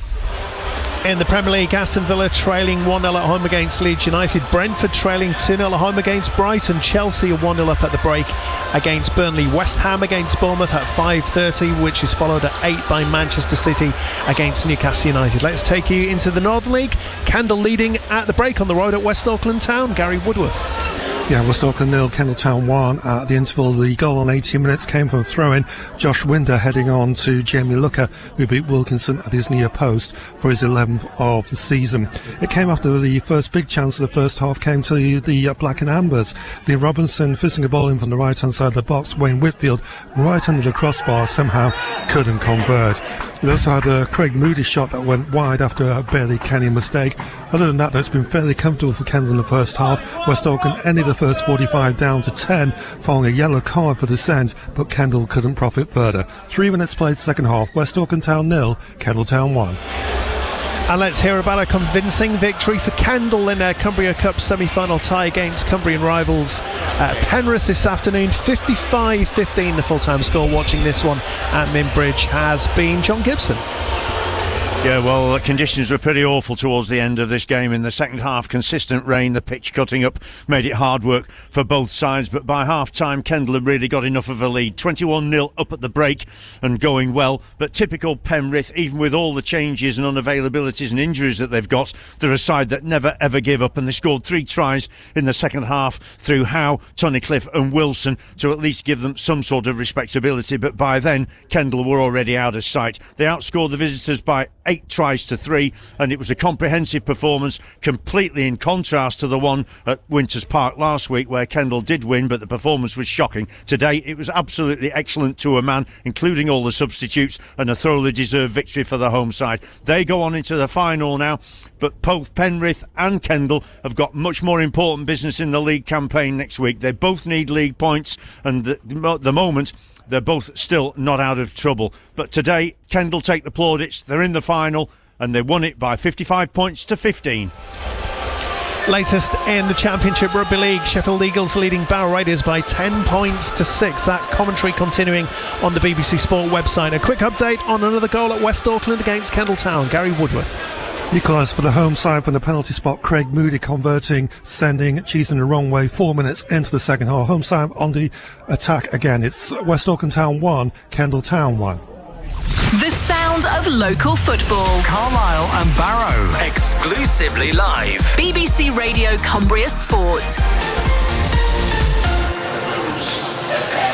Welcome back to Brunton Park. Carlisle and Yeovil out ready for the second half. Carlisle kicking off in just a moment with Harvey McAdam attacking the Warwick Road end to our right, going from left to right in front of me, James Phillips and Paul Huntington, the former Yeovil and Carlisle man here on BBC Radio Cumbria Sports. And the referee Michael Barlow just doing those final checks, and we're underway with Carlisle leading 3-0 going into the second half. Goals wonderfully from Feeney, Armstrong and from Galvin in that first half, and you feel if United go after it here they could get 5 or 6, as Paul Huntington's been saying. It's all about what Yeovil have got in the second half, how determined they are not to get embarrassed here. I think that'll be a bigger factor almost than how hungry Carlisle are to go out and get more. Yeah, no changes from either side, so whether they're going to change anything, still look like they've got the 5 at the back and going to be quite passive, but if Carlisle, it depends whether they want to go into, put it into 3rd, 4th gear really, or just want to kind of take what we've got. But clean sheet important. Head on from Yeovil there that caused United a bit of a problem at the back. Feeney had to sweep across and head it out on the far side for a throw. It's a left wing throw here to Yeovil, but their man coming for it. I have to say, with the horizontal stripes and then the numbers on the back, it's borderline impossible to see the numbers, isn't it? I'm just having to go off kind of what I know of the look of their players from the distances we're at to read the numbers. Black numbers on the green and white hoops. It's a crying out for a white panel on the back there, isn't it, Hunts? Yeah, it's not great, is it? It's not about us commentators though, it's about how good it looks, and they obviously like it. Thrown to Yeovil again on the left hand side. United just keeping him at bay here. Adjiboy just coming across to bother his man Mathiko, the on loan Cardiff man, taking a while about their throwing and then gone down very easily there, trying to buy the free kick off the ref, and then the crossing was fairly tame, and that was really embarrassing from the Yeovil man going down there looking for that free kick, and that's the second time the ref has just ignored one of their players going down like that. And again, Yeovil aren't alone in doing that. Carlisle players sometimes do it as soon as there's contact, hoying themselves down, and I'm glad to see a referee ignoring it. Wouldn't mind one starting to get in. That's a nice little dance in between a couple of Carlisle men on the right hand side here from Yeovil, and then the ball out to the left has got them up to the edge of the Carlisle area in a bit of space. There's a man going on beyond as well who's left Adjiboy for dead, takes the shot towards the back post, always going wide. The run beyond Adjiboy was a bit worrying there. The man from, is it the left of their back three or is it the left wing back? Is it Daly? Yeah, he really went away there, and Adjiboy didn't really go after him with the pace he showed at Nailsworth on Saturday last week. No, didn't really want to do it, did he? Typical winger, really. Oh, go on then. couple of yards behind, wasn't he? Luckily he didn't play it. I think Ellis did a good job of kind of shutting that off as best he could, and it came to nothing. Armstrong going for the ball there, a bit too clear with the arm in the back of the Yeovil man. The ref always going to give that, and it was indeed a foul. When you look at him now, sort of in profile, Ajiboye, he has the look of a sprinter, doesn't he? Like sort of the shape of him, really big backside. You can see the power he's got, how he explodes away from people. Daly gets the ball on the left here for Yeovil, back into their back three with Cousin Dawson. Takes his time before going into the middle with Skura. Little pass around the corner into their midfield, just trying to link a few things up here and perhaps doing some of the things that they're better at. Bit of the gloom around Brunton Park right now. I just mean in terms of the light, it's just the darkness creeping towards us, heavy cloud above. I wonder if some of that rain that Jordan's experiencing in Workington's on its way here. The floodlight's not managing to quite cut through it yet, as it's not quite dark enough for them to be overly effective. Back to halfway with Yeovil, just keeping the ball off. Carlisle played in behind. United hold a good line. All of them have got their hands up, and the referee just lets it run out for a goal kick before deciding that it should be a free kick for the offside, which should be in the middle of the United half. A couple more goals at the start of the second half. Scunthorpe have got one back at Alder shot, 3-1 they trail though. Boreham would have taken the lead against Forest Green, so just keeping a bit more pace on Carlisle, staying 5 points behind them with a game in hand, but their result this midweek means that they can't now pass them with the games in hand. The attendance coming in 6,655. Is that 145 away fans? Yeah. Really good effort from those Yeovil fans. Well done to them. It's a monster of a trip, that. And for a club with a much smaller fan base than Carlisle, that's a fine effort. In the middle of the Yeovil half. Did he need to give that free kick? It was a niggly foul from Wern on the man, but he passed it off to the centre half. Yeah. Why did he need to get involved there, the ref? Other than maybe to mark Wern's card that he'd seen. Yeovil just passing it around at the back in front of Carlisle United. Wern trying to get interested in maybe looking to try and take it off the centre half. They passed it around him, then goes back to the goalkeeper. He's trying to keep possession here, and they've had a lot to do it at the start of this second half. All miles away from Carlisle, and then they'll look for the long ball out towards the wing. Ellis is under it. Defended well today and assisted 2 goals. A pretty excellent return to the team at right back. You can see why they like Williams, as you're pointing out a goal to me, Hunts. Boreham Wood, 1-0 against Forest Green. I feel like I've just heard an echo. Back towards, I've just been talking about that. Oh yeah. You'd zoned out. Yeah. So it's a strong look for my commentary, isn't it, when my co-commentators zoned out and missed me talking about them closing up and the game's in hand and missing out on a win this midweek. That's how entertaining the game is. If you want to turn it off and watch England getting mauled in the rugby, Armstrong with a shot, goalkeeper bats it away, Carlisle get a corner, Yeovil gave it away, and it's a great strike. Armstrong, keeper had to save it there, but if you want to switch it off, Hunts has gone. I'll be honest, I can't hear in my right ear. The headphone keeps like coming in and out, so I've been fiddling on with that. And this, yours the same? Yeah, my right ear, so blame that. I don't know about that one, lads. Waggle that bit is my best advice. Didn't want to pull anything out. Oh, there's an excuse for why I've turned you off. Anyway, here comes the corner for Carlisle United. Embleton over it, right-footed in-swinger at the Warwick Road end. Real dip on it, getting the header onto it with Ajiboye there. Carlisle trying to keep it alive, and it's played off of Gilead and for a goal kick to Yeovil. Good strike that, good save. Corner came to nothing, but bit of action. Just don't want us to be passive. I thought we would like that against Altrincham and just let them play it along the back. I still want us to be on the front foot trying to get after them. Jim Bentley hadn't quite got the bump that Morecambe were looking for, not quite, although he takes things well, doesn't he, Bentley? But 2-0 up now they are against Eastleigh, who Carlisle travel to next weekend, and that's getting them to within. Let's just have a look at that table and see where they are. It's a big result potentially for them.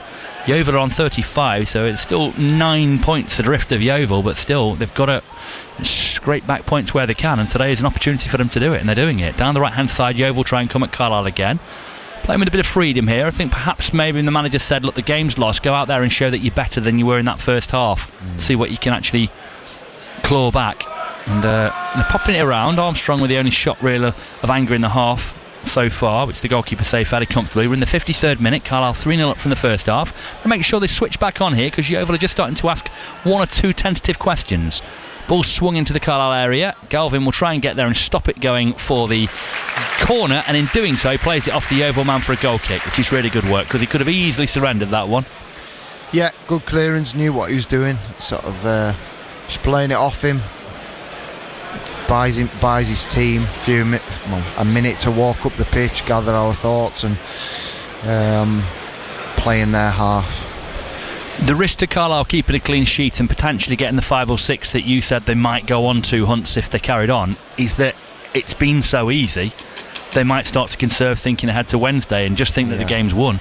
Yeah, I think maybe 65, 70, I think we'll see a couple of subs. Breeze with a slightly miskicked clearance away there as United just succumbing to a little bit of pressure again there and just starting to make 1 or 2 slightly questionable choices on the ball, and Yeovil maybe with a touch of encouragement that they might just get something from the game. And I really am talking consolation stuff, but I just can't see Carlisle being switched off enough. Oh, that's a very wild tackle, that. And he ref's given the other way. What on earth are they seeing there? He stepped in and won the tackle, and the man's gone straight through him in the middle of his shin. How on earth has that been given their way? A free kick been given to Yeovil. I think he's thought that Daly's played it off McAdam rather than McAdam, to be fair to him, just got on with it. It's probably not worth the hassle. But yeah, it did look a foul. When the ref blew that, looked an easy one to give. Well, when the ref blew it, I thought it was a red card territory. I mean, it wasn't a definite, but I thought he was really high up on McAdam's shin. Yeah. And then to see it go the other way was... Ball out to the left wing here for Yeovil. It's a really good ball, actually, and Ellis has managed to smother it and get away from his man. He really is defending with eagerness, isn't he? Ball down the right's not good, though. On the outside of the right foot, giving it straight back to them. Left-hand side of the area, trying to get the cross into the Carlisle goal and off McAdam for a corner. And they're just the sloppy elements there. He did really well initially, Ellis, to win the ball and take it away, but then overran it slightly, tried to flick off an outside of the right foot pass at the last second, squandered possession. Morecambe 3-0 up now against Eastleigh, who Carlisle travel to in a week's time. After a midweek game on Wednesday at Hartlepool. Yeovil corner, 55th minute.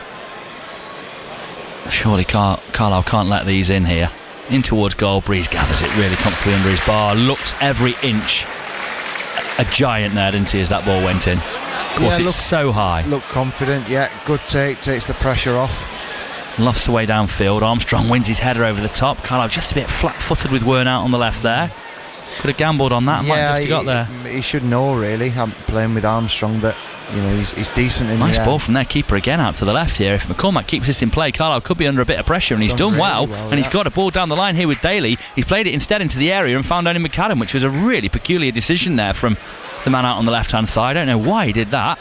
Wern wins his header. Armstrong plays it round the corner, and there's a mini break on here down the right hand side. Ajiboy takes towards goal. One defender comes over to try and slow him down, puts it past him, gets to the byline, cuts back, defender hacked it out from under the bar. Carlisle will get onto it on the edge here with Gilead. Has McAdam in close support. Gilead tries to take his man down the right hand side. Has he got the pace or the agility to find a way past him? Someone comes in field looking for a pass. On the edge of the area, it's Wern. Borrows it from McAdam, back out to him on the right, sends across in. Ajiboy with a glancing header at the near post, goal kick to Yeovil. When he got away though down the right there, he just wondered if he had another little bit of stardust where he was going to dance away from his man and get in on goal, but the defender pushed him wide enough to make it a fight at least. I think the defender must have seen his clips from the last few weeks, because he's dipped inside on that left, short in the line, but to be fair to Ajiboy, put the afterburners on, got to the byline, put in a decent ball. Direct play, that's why he's in the team, that's what you want to see. Armstrong winning some good headers down that end again. The defensive lines have got some height in there, but over more towards the left. Armstrong peeling to that side and getting a bit more joy. His cousin Dawson brings it away down the left hand side. Sounds like someone from the Waltons, doesn't he, cousin Dawson? Double barrel surname, incidentally. Finn, he's first. Up into the midfield. On the ball, Yeovil, nice pass through the lines into Campbell there, and tried to slide it to McCormack, who'd had to come back from offside, bend his run around in a semicircle, and then couldn't get onto the eventual ball through. Better from Yeovil though, much more of a game plan, much more liveliness about them in this second half. I think perhaps in contrast with Carlisle taking their foot off the gas a little bit here. Long one downfield from Breeze. McAdam with a loose first touch, really shouldn't have got away from him but did. And Yeovil work it out to the right on halfway. Back into their defensive three, the right hand side with Ferguson. Inside to Skura. Just 23. Out on loan from Wickham. Tries the ball out to the left wing. Ellis just heads this away into the go-to man here, Ajiboye, running through their line, just trying to go through them all. Bundled over a little bit there. He did overrun the ball and he's falling quite heavily. And just ran into a blind alley there, didn't he? And fairly unceremoniously dumped down. We were having none of him there. No push gas goal for him on that occasion. No, he's tried to knock it past. In fairness, he was crowded out. Maybe one where he should release it or turn out before he's head down and bit of a blind alley. But don't mind him being confident after the last few weeks and trying things in the attacking third. Their keeper's a nice passer of the ball. He's put a couple of really good balls into tight areas out on the left here to find the likes of Daly and McCormack. The on loan Bristol Rovers man, only 22, 6'2", good height. Had a loan spell last season with Forest Green. Nice drag back in the midfield there. Just trying to keep Carlisle at bay. Campbell coming deep to get onto it. Played through to in search of him. Mugabe brings it out. Ran into sort of bloody nose territory there. Saw nothing on, so quickly retreated. Passed back into defence and Carlisle just punted away downfield. Yeovil, you have to say, growing in presence in this game. United still look like they should be able to have the measure of them more comfortably than not, but it's whether they can get themselves out of a second gear that they've crept back into. Just had been the easiness of the game. Halifax have got one back, but York have now scored their 88th goal of this National League season, and it's 4-1 they lead against Halifax. Daly on the left for Yeovil, passed across the edge of the penalty area. Trying to spin away from his man on that left hand side is the number 10 Ryan Jones, who's coming off that right touchline in the second half. Carlisle just shuttling around a little in midfield here in a sort of a zonal shape, and allowing Yeovil to try and pick routes through them. Up towards the edge of the penalty area here come Yeovil, and they're passing it neatly. They've got it back to Daly on the left, sends across in towards goal. Mugabe has to kick it away from almost under his own bar there, and it was a really good cushion clearance there, and he sort of slashed at that, and he'd have been scoring an own goal. But Carlisle have just got to get themselves back on here. They've gone right off the boil. Yeah, got to get out and stop crosses. I think Daly allowed a few too many yards there by Ellis, putting a really good delivery, and they're always awkward ones as a centre-back facing your own goal. Got to hook it, got to trust your technique, and it's well defended by Mugabe in the end. Corner into the penalty area from Yeovil, into the middle of the goal. Breeze gathers it comfortably. If they were right on the boil where you'd want them for a really good cup of tea in the first half, Carlisle, they're sort of like you've come back to the kettle half an hour later now, aren't they? They're nowhere near. Yeah. You wouldn't make a cuppa out of this. No. Out on the right, Yeovil getting back on the ball again. It was more of a clearance than any sort of creative play, and then Galvin overruns it there, allows his man to get past him. Feeney at the risk of fouling his man on the edge of the area. Carlisle managed to work it away, swirled down the line.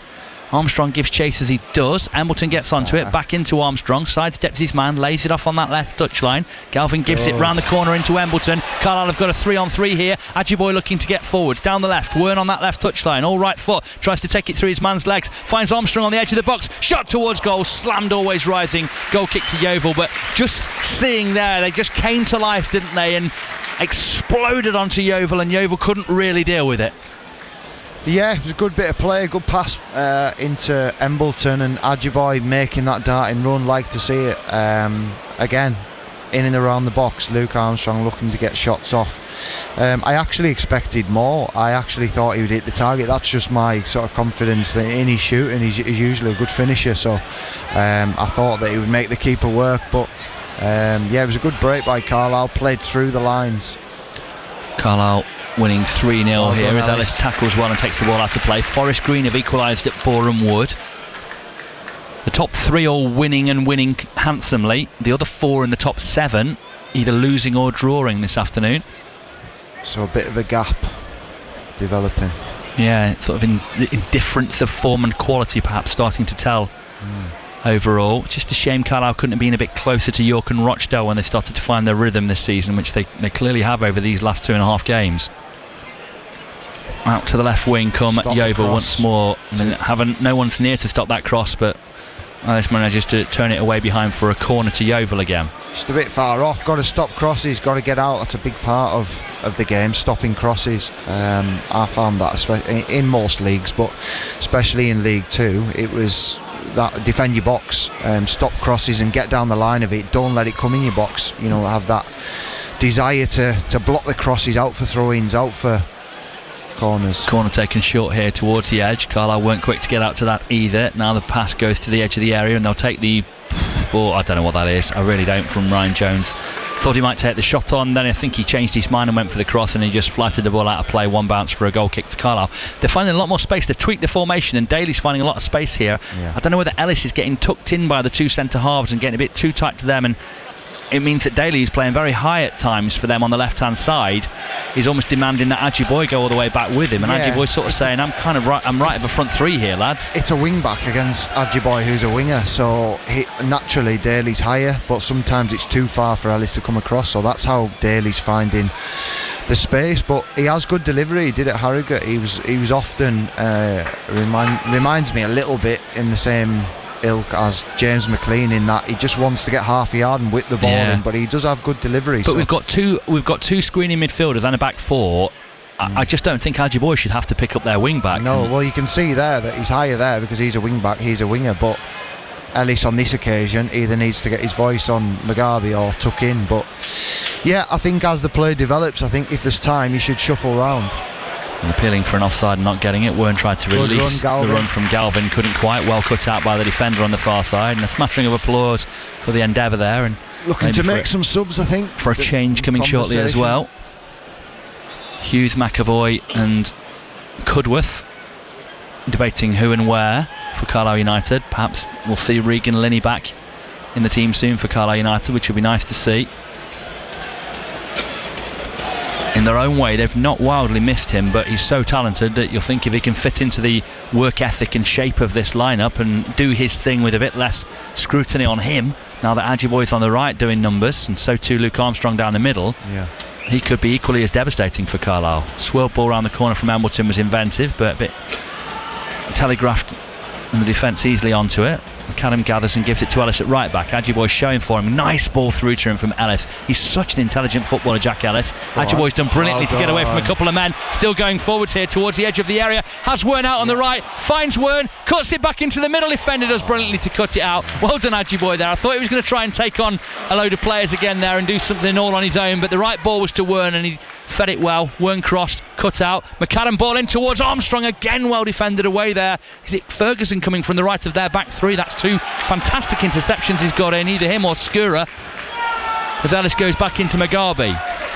Hughes saying, let's go forwards, let's get at them, let's add to the three. Carlisle's goal difference currently 23, way short of the 56 York have and the 39 goal difference that Rochdale have. No one else though in the rest of the division has more of a goal difference than Carlisle, except those two teams. Little Mark Hughes Blue and White Army starting up around us. Mugabe just stretching his hamstring off there a couple of times after that last pass. Hopefully nothing. He's holding the right hamstring. That is a real issue, and he's going to sit down here. He's felt that. Terrell Thomas, I'm sure, will be on shortly. They must be watching that as the ball goes in towards goal. The keeper's come out and gathered. Bevis Mugabe struggling. I think he needs to sit down here. He's bent over that right hamstring again. He's pointing over to it. Sophie Burney's over. Armstrong's going down in the area. I think Mugabe's got a problem here, and that will be a terrific blow to Carlisle if he comes out the team again. I thought maybe that's why he didn't play in the midweek, and they were cautious. Managers asking him. If you're done, you're done. Get off. Don't risk it. He's not really giving a definitive answer there. Jogging back into the middle. One high intensity sprint here, and he's it could be the end of him for the rest of the season. Yeah, he don't need to be a hero of the game. Yeah, I know. The game's won. The game's not done, but yeah, it pretty much is. So I think that don't be a hero. Try and come on. If you felt a twinge or you felt it, you need to get off. Come on, Bevis, make the right decision. Either know your body or get yourself off. With Yeovil left of their back three, middle of their half. clipped in behind here. Oh, Mugabe's gone down there. The man ran into the back of him. Felt he was fouled in truth. I think he might have been. Carlisle deal with it well. Ellis plays away with looking for the ball over the top here. Armstrong's going to try and get onto it. Shrugs his man off the ball. Gets around him going towards goal. Angle never quite tightening down. Trying to get around. Still going. Got it towards the bottom corner and just wide. Brilliant tenacity. The defender was with him all the way. He never looked like he had the ball more than 30% under control, but he still fashioned something on goal. And listen to what Brunton Park thinks of him. What a workhorse he is. Yeah, brilliant. Makes something from nothing, doesn't he? Chases down. Doesn't give up on things. Defender's worst nightmare, really. That he's always on your back. He's always hunting down. You always know that he's going to nick the ball, or it ended up in a bit of a wrestle off there in the penalty box, and you're like, he's just trying to get it out of his feet. He shaped it the right side, just left foot past the far left post, but was unlucky, and he made his own chance there. Ball out to the left and Daly very high again. Ellis's man just pulling off him. Adjiboye got back in to slow Daly down. Wern trying to close him down as Yeovil look to get at Carlisle United. Wern should nick this for Carlisle and does. McAdam picks it up. Can he find the forward pass? Adjiboye almost giving him the option. Wern quick with a give and go there, just relieves a touch of the pressure for United, and they can go back into Mugabe. Let's just watch how he passes this on his right and how he looks after.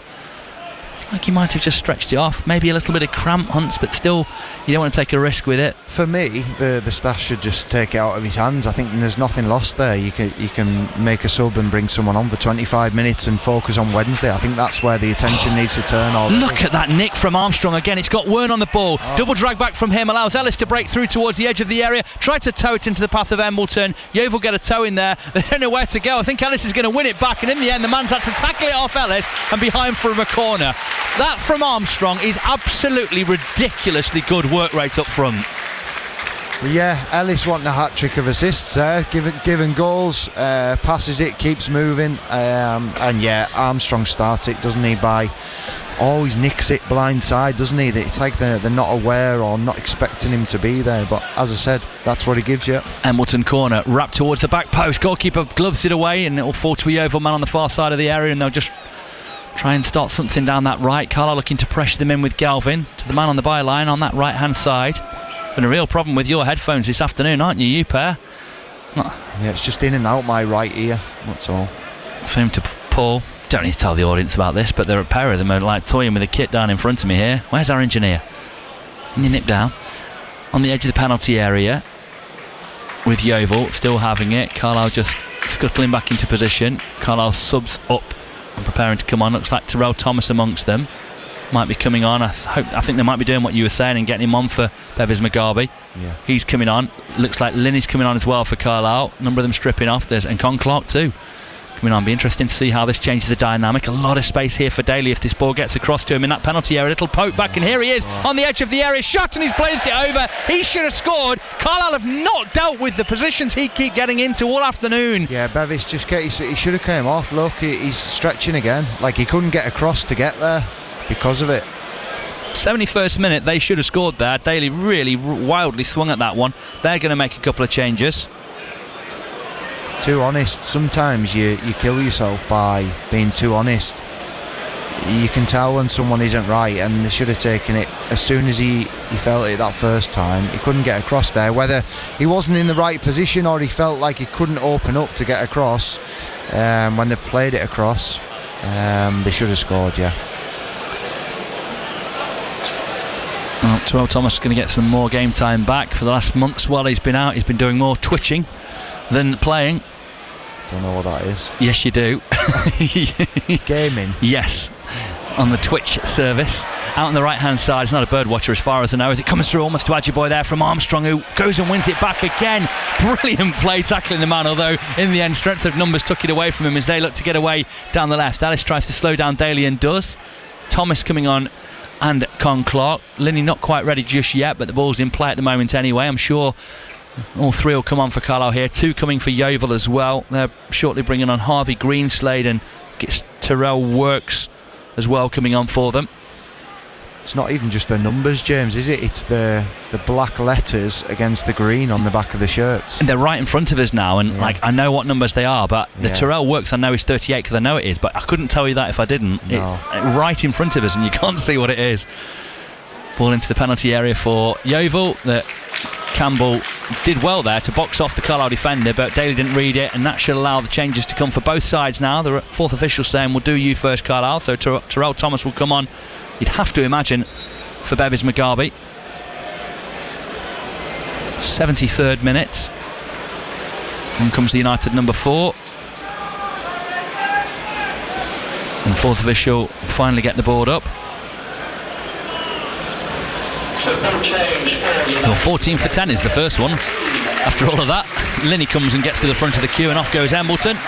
And he's going to come all the way off from the far touchline, and the ref's going to let him. Not that they're bothered about time wasting, I'm sure. So Embleton off for Linney is the first change for Carlisle here. That one in the 73rd, the other two will be in the 74th. And it is Wern off for Con Clark. Just showing perhaps that's the position that they see him playing in. Con Clark getting back on for some more game time. Nice to see him back. It's Wern coming off. Listen to this applause for Stephen Wern. What a performance, what a player. Real rapturous applause for him. Con Clark walking on and then breaking into a jog as he moves towards the middle. And the other change is Mugabe off for Terrell Thomas. Well, it's not, it's Harvey McAdam. They haven't taken Mugabe off. I guessed at that. So McAdam comes off for Carlisle, and they're keeping Don't get that. Mugabe on. Don't get that. Bevis is shaking off his hamstring again. You can just tell. Like I'm not sure whether he's given the thumbs up to the bench or what. Like you need to take that out of his hands there. Look, he's stretching it off again there. He knows something's there, but I'm just hoping it's not. Yeah, he's stretching it out again. He's not sure about it. Well, if he pulls this and that's him out, it will be a bit of a criminal one for Carlisle. And Greenslade comes on for Bailey. Dropped after their defeat last time out. So they change both wing backs there. Works comes on for one, Greenslade the other. And Carlisle look like they've gone to a back three again. I'll let you riddle me the formation, Hunt, so you'll have your eyes on that, unless Terrell Thomas has gone to right back for United here. And yeah, I think he has. Flick on there from Con Clark. Armstrong manages to poke it right hand side here towards Ajiboye. There are men in the middle, tried to play it in first time. Sort of muted appeals for handball there. Mark Hughes, you can see, wanted to get onto that one, but he thought he'd do a groin trying to stretch across to get it, so left it, and it bounces harmlessly past him and into the paddock. Frankie McAvoy says no chance as he looks up towards the fans asking, why didn't you try, Frankie? All having fun here at Brunton Park. Terrell Thomas then on it right back. Ellis moving into midfield. Cadam off. Con Clark in the 10. Linney back out to the left. Ball over the top for Carlisle. Yeovil let it run back to the goalkeeper. Bluffed everyone there, did Cousin Dawson.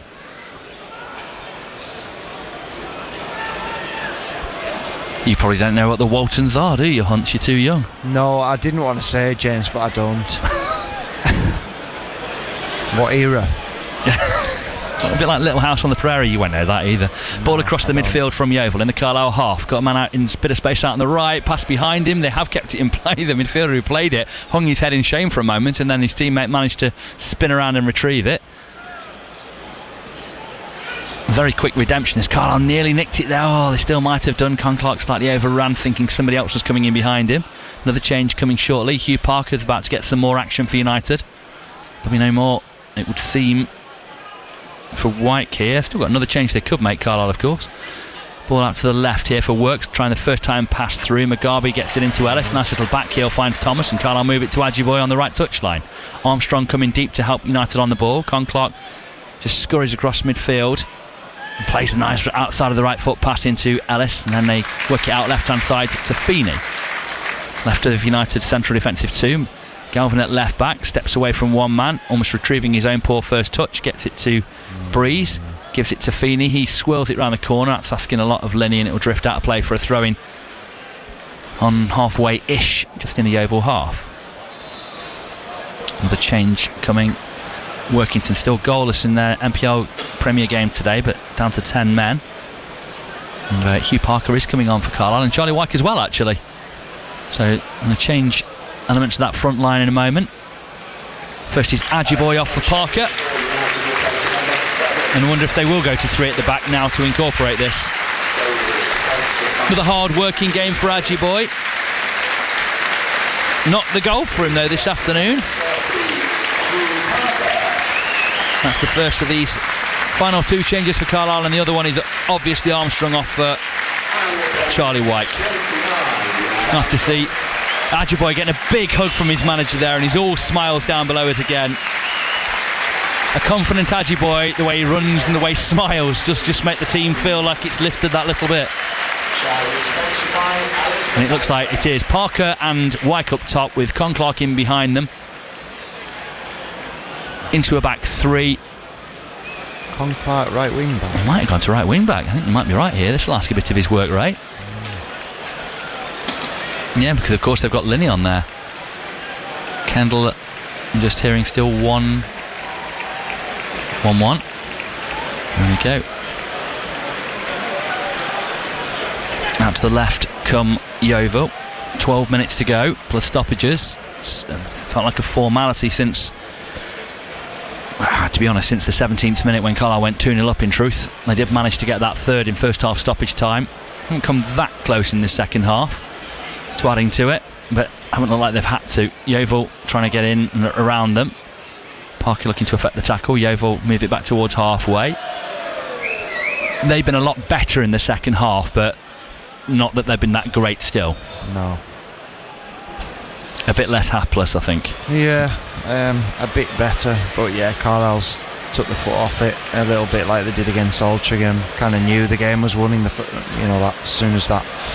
Well, it's felt won since the first goal, I think, or it's looked like that. And then when we got 2 and 3, the third one right before half time, I think we pretty much knew. But I'd still like to see us more on the front foot. That's a nice ball out of defence to the left-hand side, and Works will try and come at his man down that left, on loan from Fulham. Plays it across the midfield, and Carlisle just a poor pass though in there in the end. That's a poor tackle, and a free kick to Carlisle on the edge of the box, easily cut out by Galvin, who's then fouled, and it's more comfortable stuff for United. Another change coming here for the visitors. Troy Perrott about to come on. The number 18, I have to check the team sheet to make sure it is an 18, because it could be a 19, it could be a 10. Is number 18, Troy Perrott. And he's coming on from Mafika, his Cardiff teammate, who he's on loan from. And he goes off on the far side. Who they're on, both on loan from Cardiff, I should say. Both teenagers, both 19. Perrott on into that midfield, just to get him a bit more match action and appease his loaning club. I think the lead is in League One. Last I saw Cardiff, I sadly haven't looked at that table for a couple of years for obvious reasons. Yeah, going well. To the left as Carlisle try and come forwards. Lenny doesn't quite keep it in play. It's a throw into Yeovil in that middle of their half on the right. 81st minute we're in. I wonder if there's another goal here. It'd be lovely to see Charlie Wyke open his scoring for the season. If United could work the angles. Him and Parker largely in a front 3. Is it Linney and Conclark wing backs? Front 2 actually. Is Linney almost playing as a wing back? Yeah. I think they might be playing 4-4-2 really, aren't they, Carlisle? Ball forwards hit them here down the left hand side, trying to get in behind Carlisle, and then Bevis Mugabe had to open up his legs there. Nicely jockeyed it behind. Gets a big grisly high five there from Gabe Breeze. And the hamstring seemed to hold up well there because he sprinted quite rapidly, accelerated very quickly to get after that one. Didn't seem to have any issues. Just looking at Luke Armstrong, I think he might get around to the dugout by the 95th minute. The amount of selfies he's taken in the everyone along the Warwick Road end there. Yeah, I hadn't spotted that he still wasn't in. Lovely to see though. And start of the season was the go-to man. He was Mark Hughes' guy, and then he drifted out of it with the emergence of Kelly as a force again, and then he's come back in, and he's just such a likeable player. Brilliant, yeah. Conclark gets it in this right wing back position. Is there a crossfield ball for him to pick out? Nice. Looking out towards that left. It's a really good ball. Linney kills it out on that left hand side, trying to jink him from the edge of the area. Finds Conclark again. Nice step over. Ellis trying to play the give and go. Could that have run through? Thomas urged to shoot. Does shoot. Back heel in. Flag up.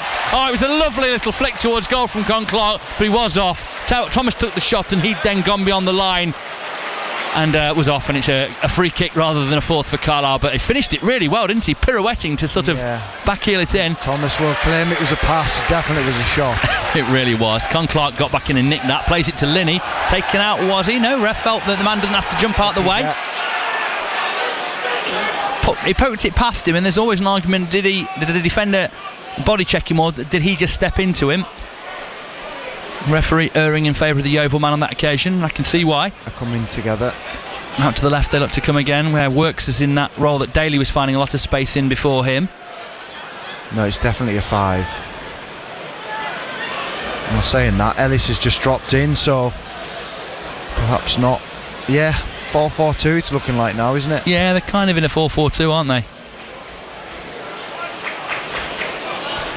That sort of covers more options, gives them two more defined players on the right to deal with them playing their wing back very high. In truth, not that Carlisle are that bothered by Yeovil, sadly for Yeovil. Southend have just taken the lead late on, which takes them above Halifax, who are having a poor game. And Carlisle are through on goal here with Parker. Big chance to open his he's scoring for Carlisle, and he hasn't. 1-on-1 with the goalkeeper, played in on the angle down the left, should have done better. Hit it straight into the keeper, really. Tried to hit it hard and low, didn't he? But not with a conviction of really whipping it round him or lifting it over him, just straight at him. I actually thought at one stage he might go round him because the keeper was coming out a little bit. But he's trying to open up the goal and roll it in the far side. But felt for him because I wanted it to go in and then get his first goal. But it was a good run, good bit of play, and really needs to be putting that away. Yeah, if you're getting your loan extended, it's because you've took that away, isn't it?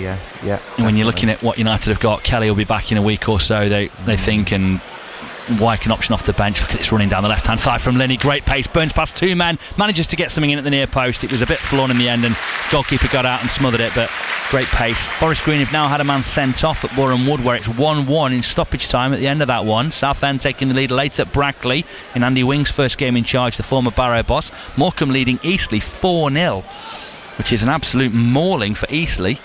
And it's at Eastleigh. No, it's not. It's at Morecambe, actually. I beg your pardon. But 4-0 down they are. Wow. And that's our next game.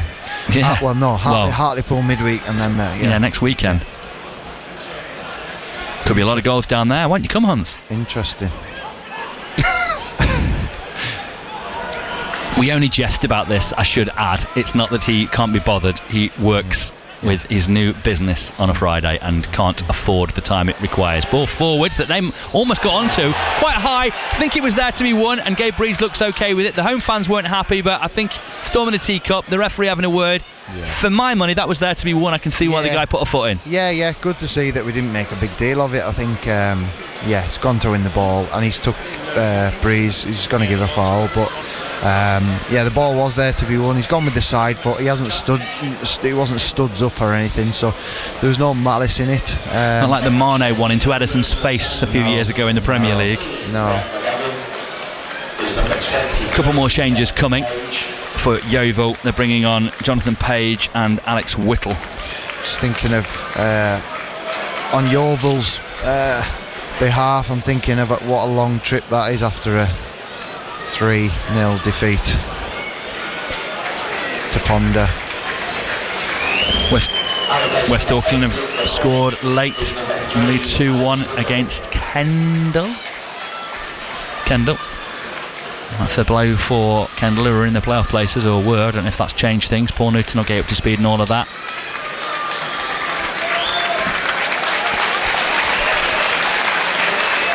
And the applause is for Luke Armstrong, who's still out down below us here.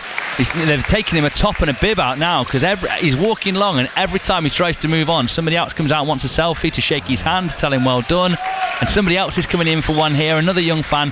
And what an afternoon this has been. There must have been 40 or 50 young fans, and listen to the applause for Luke Armstrong. Scintillating, inspiring work rate. Goalkeeper did well to keep that in play, and then made the afternoon of 30 or 40 kids going along doing selfie after selfie there, so much so that in the end I think the fourth official made Carlisle go and get him a hoodie and a bib so that he wasn't walking around and putting off players out on the pitch. I think the manager was just saying, do you not want to do the rest of the paddock while you're at it? But fair play, nice guy, doing really well, good to see. Workington have scored. Is that giving them the lead? Luke Hunter, 89th minute on loan from Fylde, the former Penrith man. They are down to 10 men, and Luke Hunter is giving them the lead.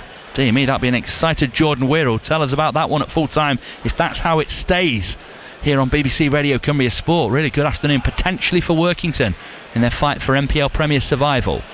Good afternoon for Carlisle too. 3-0 up as they have been since the first half here. Yeovil, it's been very comfortable in the second half. A lot of United's quality just dipped as they almost look to just coast away. I think new pros talk about this, don't you? You don't need to go hell for leather after a game. You've got a midweek game, you've got a long trip next weekend, you can conserve a little bit, but might have been nice to see them get another goal or two in the second half.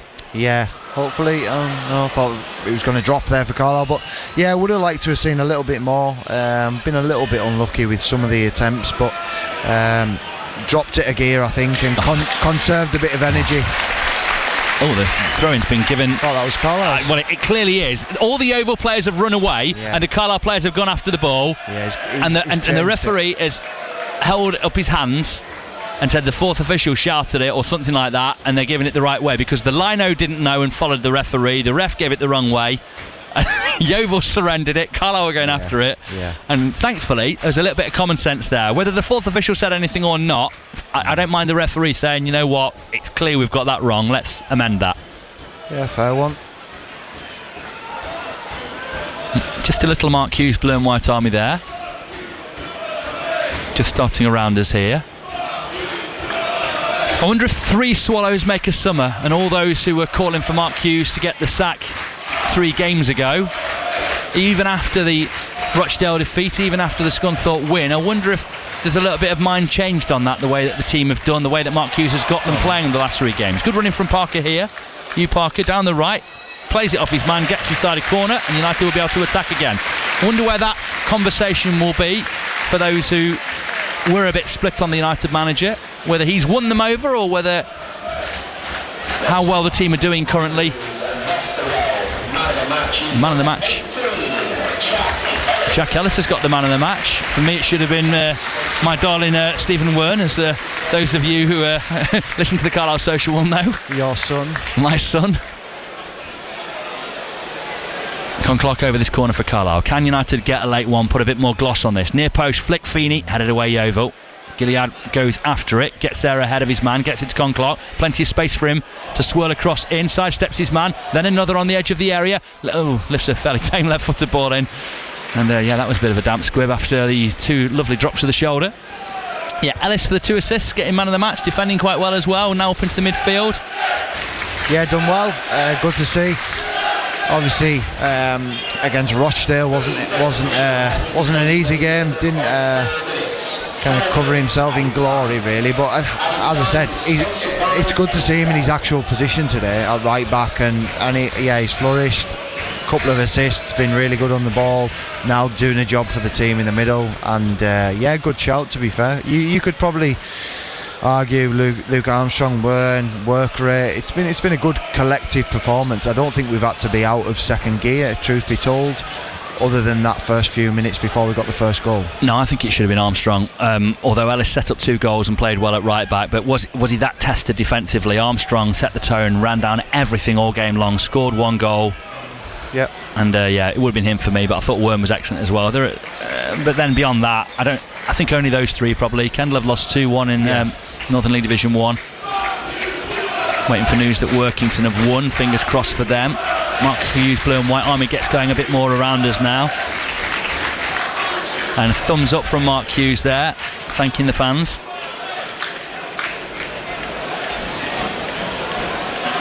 13 games left after this one.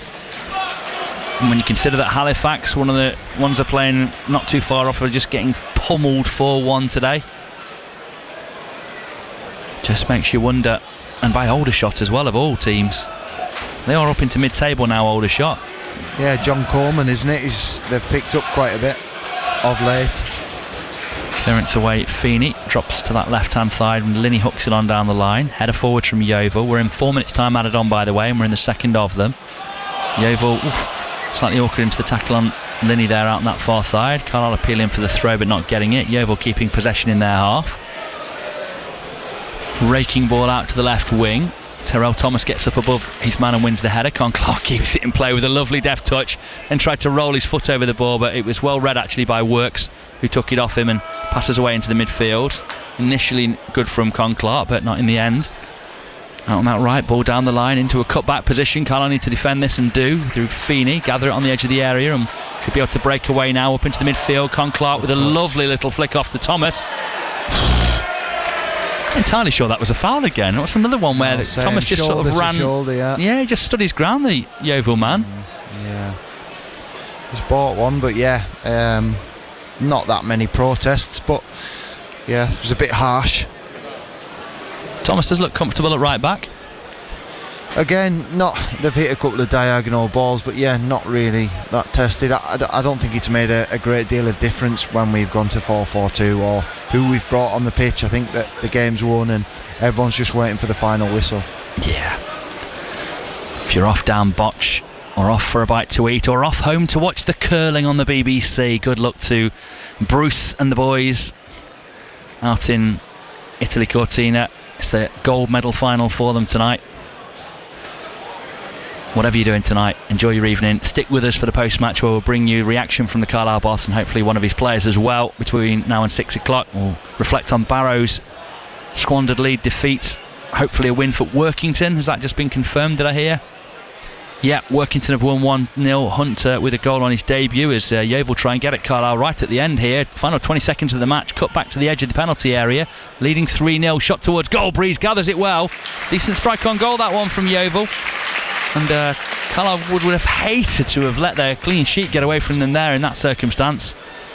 Con Clark's got to get back there, I think, do a job for the team. I think he's playing wide right, and I think you've got to go both ways.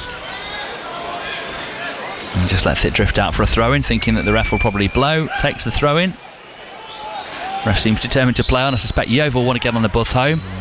Carlisle want to get on the way out. Ball over the top, trying to get onto it. Linney, defender gets a touch there. Linney will take it to the right of that Yeovil penalty area. Squares his man up, faces him, tries to find a cross. Very deep on his left foot towards no one at the back post, and just holds a hand of apology up, looking down the line, I suspect out the corner of his eye towards Mark Hughes.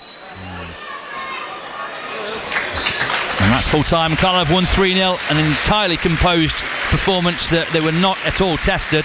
Didn't quite reach the 5-0 of the Braintree game earlier in the season. Their manager comes over and shakes hands, and then a brief hug with Mark Hughes, his idol growing up. And Mark Hughes turns and claps the paddock, and then they'll go off out onto the pitch and clap the rest of Brunton Park.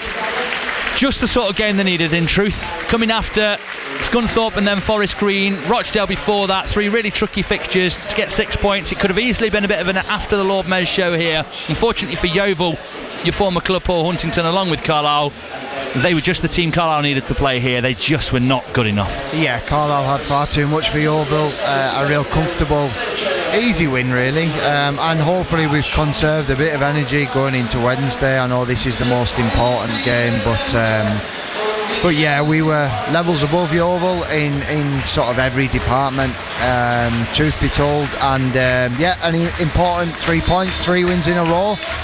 Let's keep building, keep that run going on Wednesday. I'd say it'll be a harder game than today. Blimey, it's escalated quickly in the game at Brackley in Andy Wing's first game in charge. 81, 90 and 92. Southend in 9 minutes at the end of the game have scored 3 goals and in the end have buried them. Wow. Charlie White getting a good smashing of applause as he comes off. The Carlisle players too.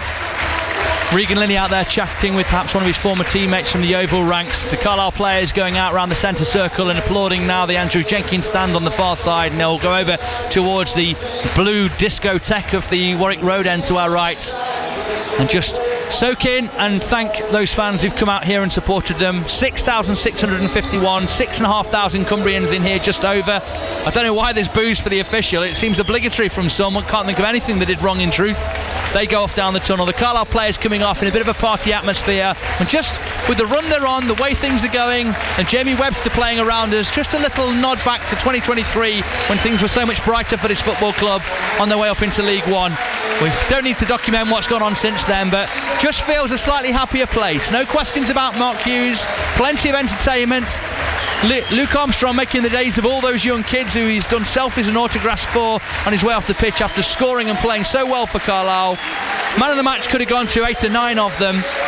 In the end, it's gone to Jack Ellis for 2 assists on his return to the team at right back, a position that looks like it'll be his until April at least after the injury to Josh Williams. Archie Davies nowhere near it, not even included in the matchday squad. Mark Hughes finally off, and a little crescendo in the noise and cheering as he comes off. Hugh Parker as well, taking a long look here towards the Carlisle fans. Maybe wondering if he'll see Brunton Park again, perhaps, as his loan comes towards the end of its month, with 2 away games coming up next.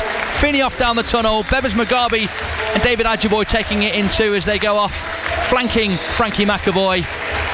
And that's all she wrote here at Brunton Park. Carlisle United 3-0 winners against Yeovil. A very comfortable afternoon for them. Let's hope Hartlepool is in a few days' time when they go there for our Wednesday night game live on BBC Radio Cumbria Sport from 7. But just finally, Hunts, very little else to say other than job done, United. Job done, 3 wins in a row. Let's keep building the momentum. Comfortable today, never really tested. Had far too much for Yeovil, but quickly attentions turn to obviously enjoy your weekend. 3 points now, job done as you said, and then Monday morning attentions turn to localish derby and the next important one, which will be, as I said earlier, a tougher game than today. Certainly will. That lady was just wanted to say there, didn't want to come on air, but just saying that they're really starting to gel as a team and look like they know what each other's supposed to be doing, which is a nice thing to see, isn't it? And Carlisle's starting to really find their rhythm, Paul. Well, we mentioned it at half-time. We mentioned it on the Carlisle Social this week about whether 1-11 United are looking better without the Linneys and the Con Clarks in that 11. Stuart in Carlisle says, good win, great to get 3 more points, but James, why are you so keen to get Linney back into the side? Linney hasn't been great since the Southend game. He's been frustrating to watch, always looks like he didn't want to be on the pitch. Very similar to what he was like today, Stuart says, coming on.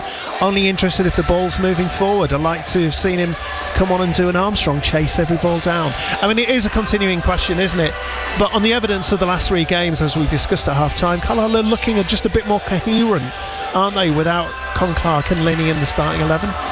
Yeah, well, he's asked me the question, hasn't he? So I just think he's box office. I think he's a brilliant player, and I think if you're getting him into that team, into that front 3 for, let's say, Embleton right now, I just think he brings you more. I think you've got him and Adjiboy on either side. Everyone's terrifying their back line, whoever we're playing, and Armstrong down the middle is an absolute menace. So that front 3, I'm starting to warm to Embleton. I see what he's an intelligent footballer who takes good positions, and I suspect when we're on the back foot, he gets in better defensive positions than Linney would. But perhaps if you got Linney on the pitch, you're not in so many of those defensive positions. He's on 17 goals. He's had a little fallow period. I think him and Con Clark perhaps felt like they were carrying the team, and they were. We were talking about this being a team that were a bit routine with a couple of off-the-cuff players who they expected to get them out of trouble. Well, now they're not needed. Perhaps those players can come in and actually join in with that work ethic, join in with that quality, and fill their boots in the process. 13 games left, plenty of goals to get. I'd still have Linney in, but each week that goes by that Embleton performs like that, Paul Huntington, there's a case to be made for him staying in. Yeah, I think that I wouldn't be changing the team at the moment. I quite like bringing Linney and Con Clark off the bench. Whether you need a goal or the game's secured, they bring you something different. Obviously they don't give the same appetite to go the other way to defend, which for me you need to have both, and I think that we've got the blend right at the moment, as proven in the last 3 results. Long may that continue. I don't think that we should be changing the side unless it's enforced. Interesting discussion, isn't it? And no doubt we'll continue it on the Carlisle Social when it comes out on Monday. Graham, Yorkshire Cumbrian, again, a great first half, he says. Solid second half, great overall performance, great atmosphere in the paddock today. A long day trip up, but it's been worth it, says Graham. Alex in Stanix. Professional performance from the lads today, never looked troubled by a poor Yeovil team. Watch out, James. I think the Stephen Wern fan club has gained a lot of new members, myself included. Look on the treasurer. Alex. He's taking all the credit for Wern's performances now. I'm basically his agent. Taking all the subs as well, apparently.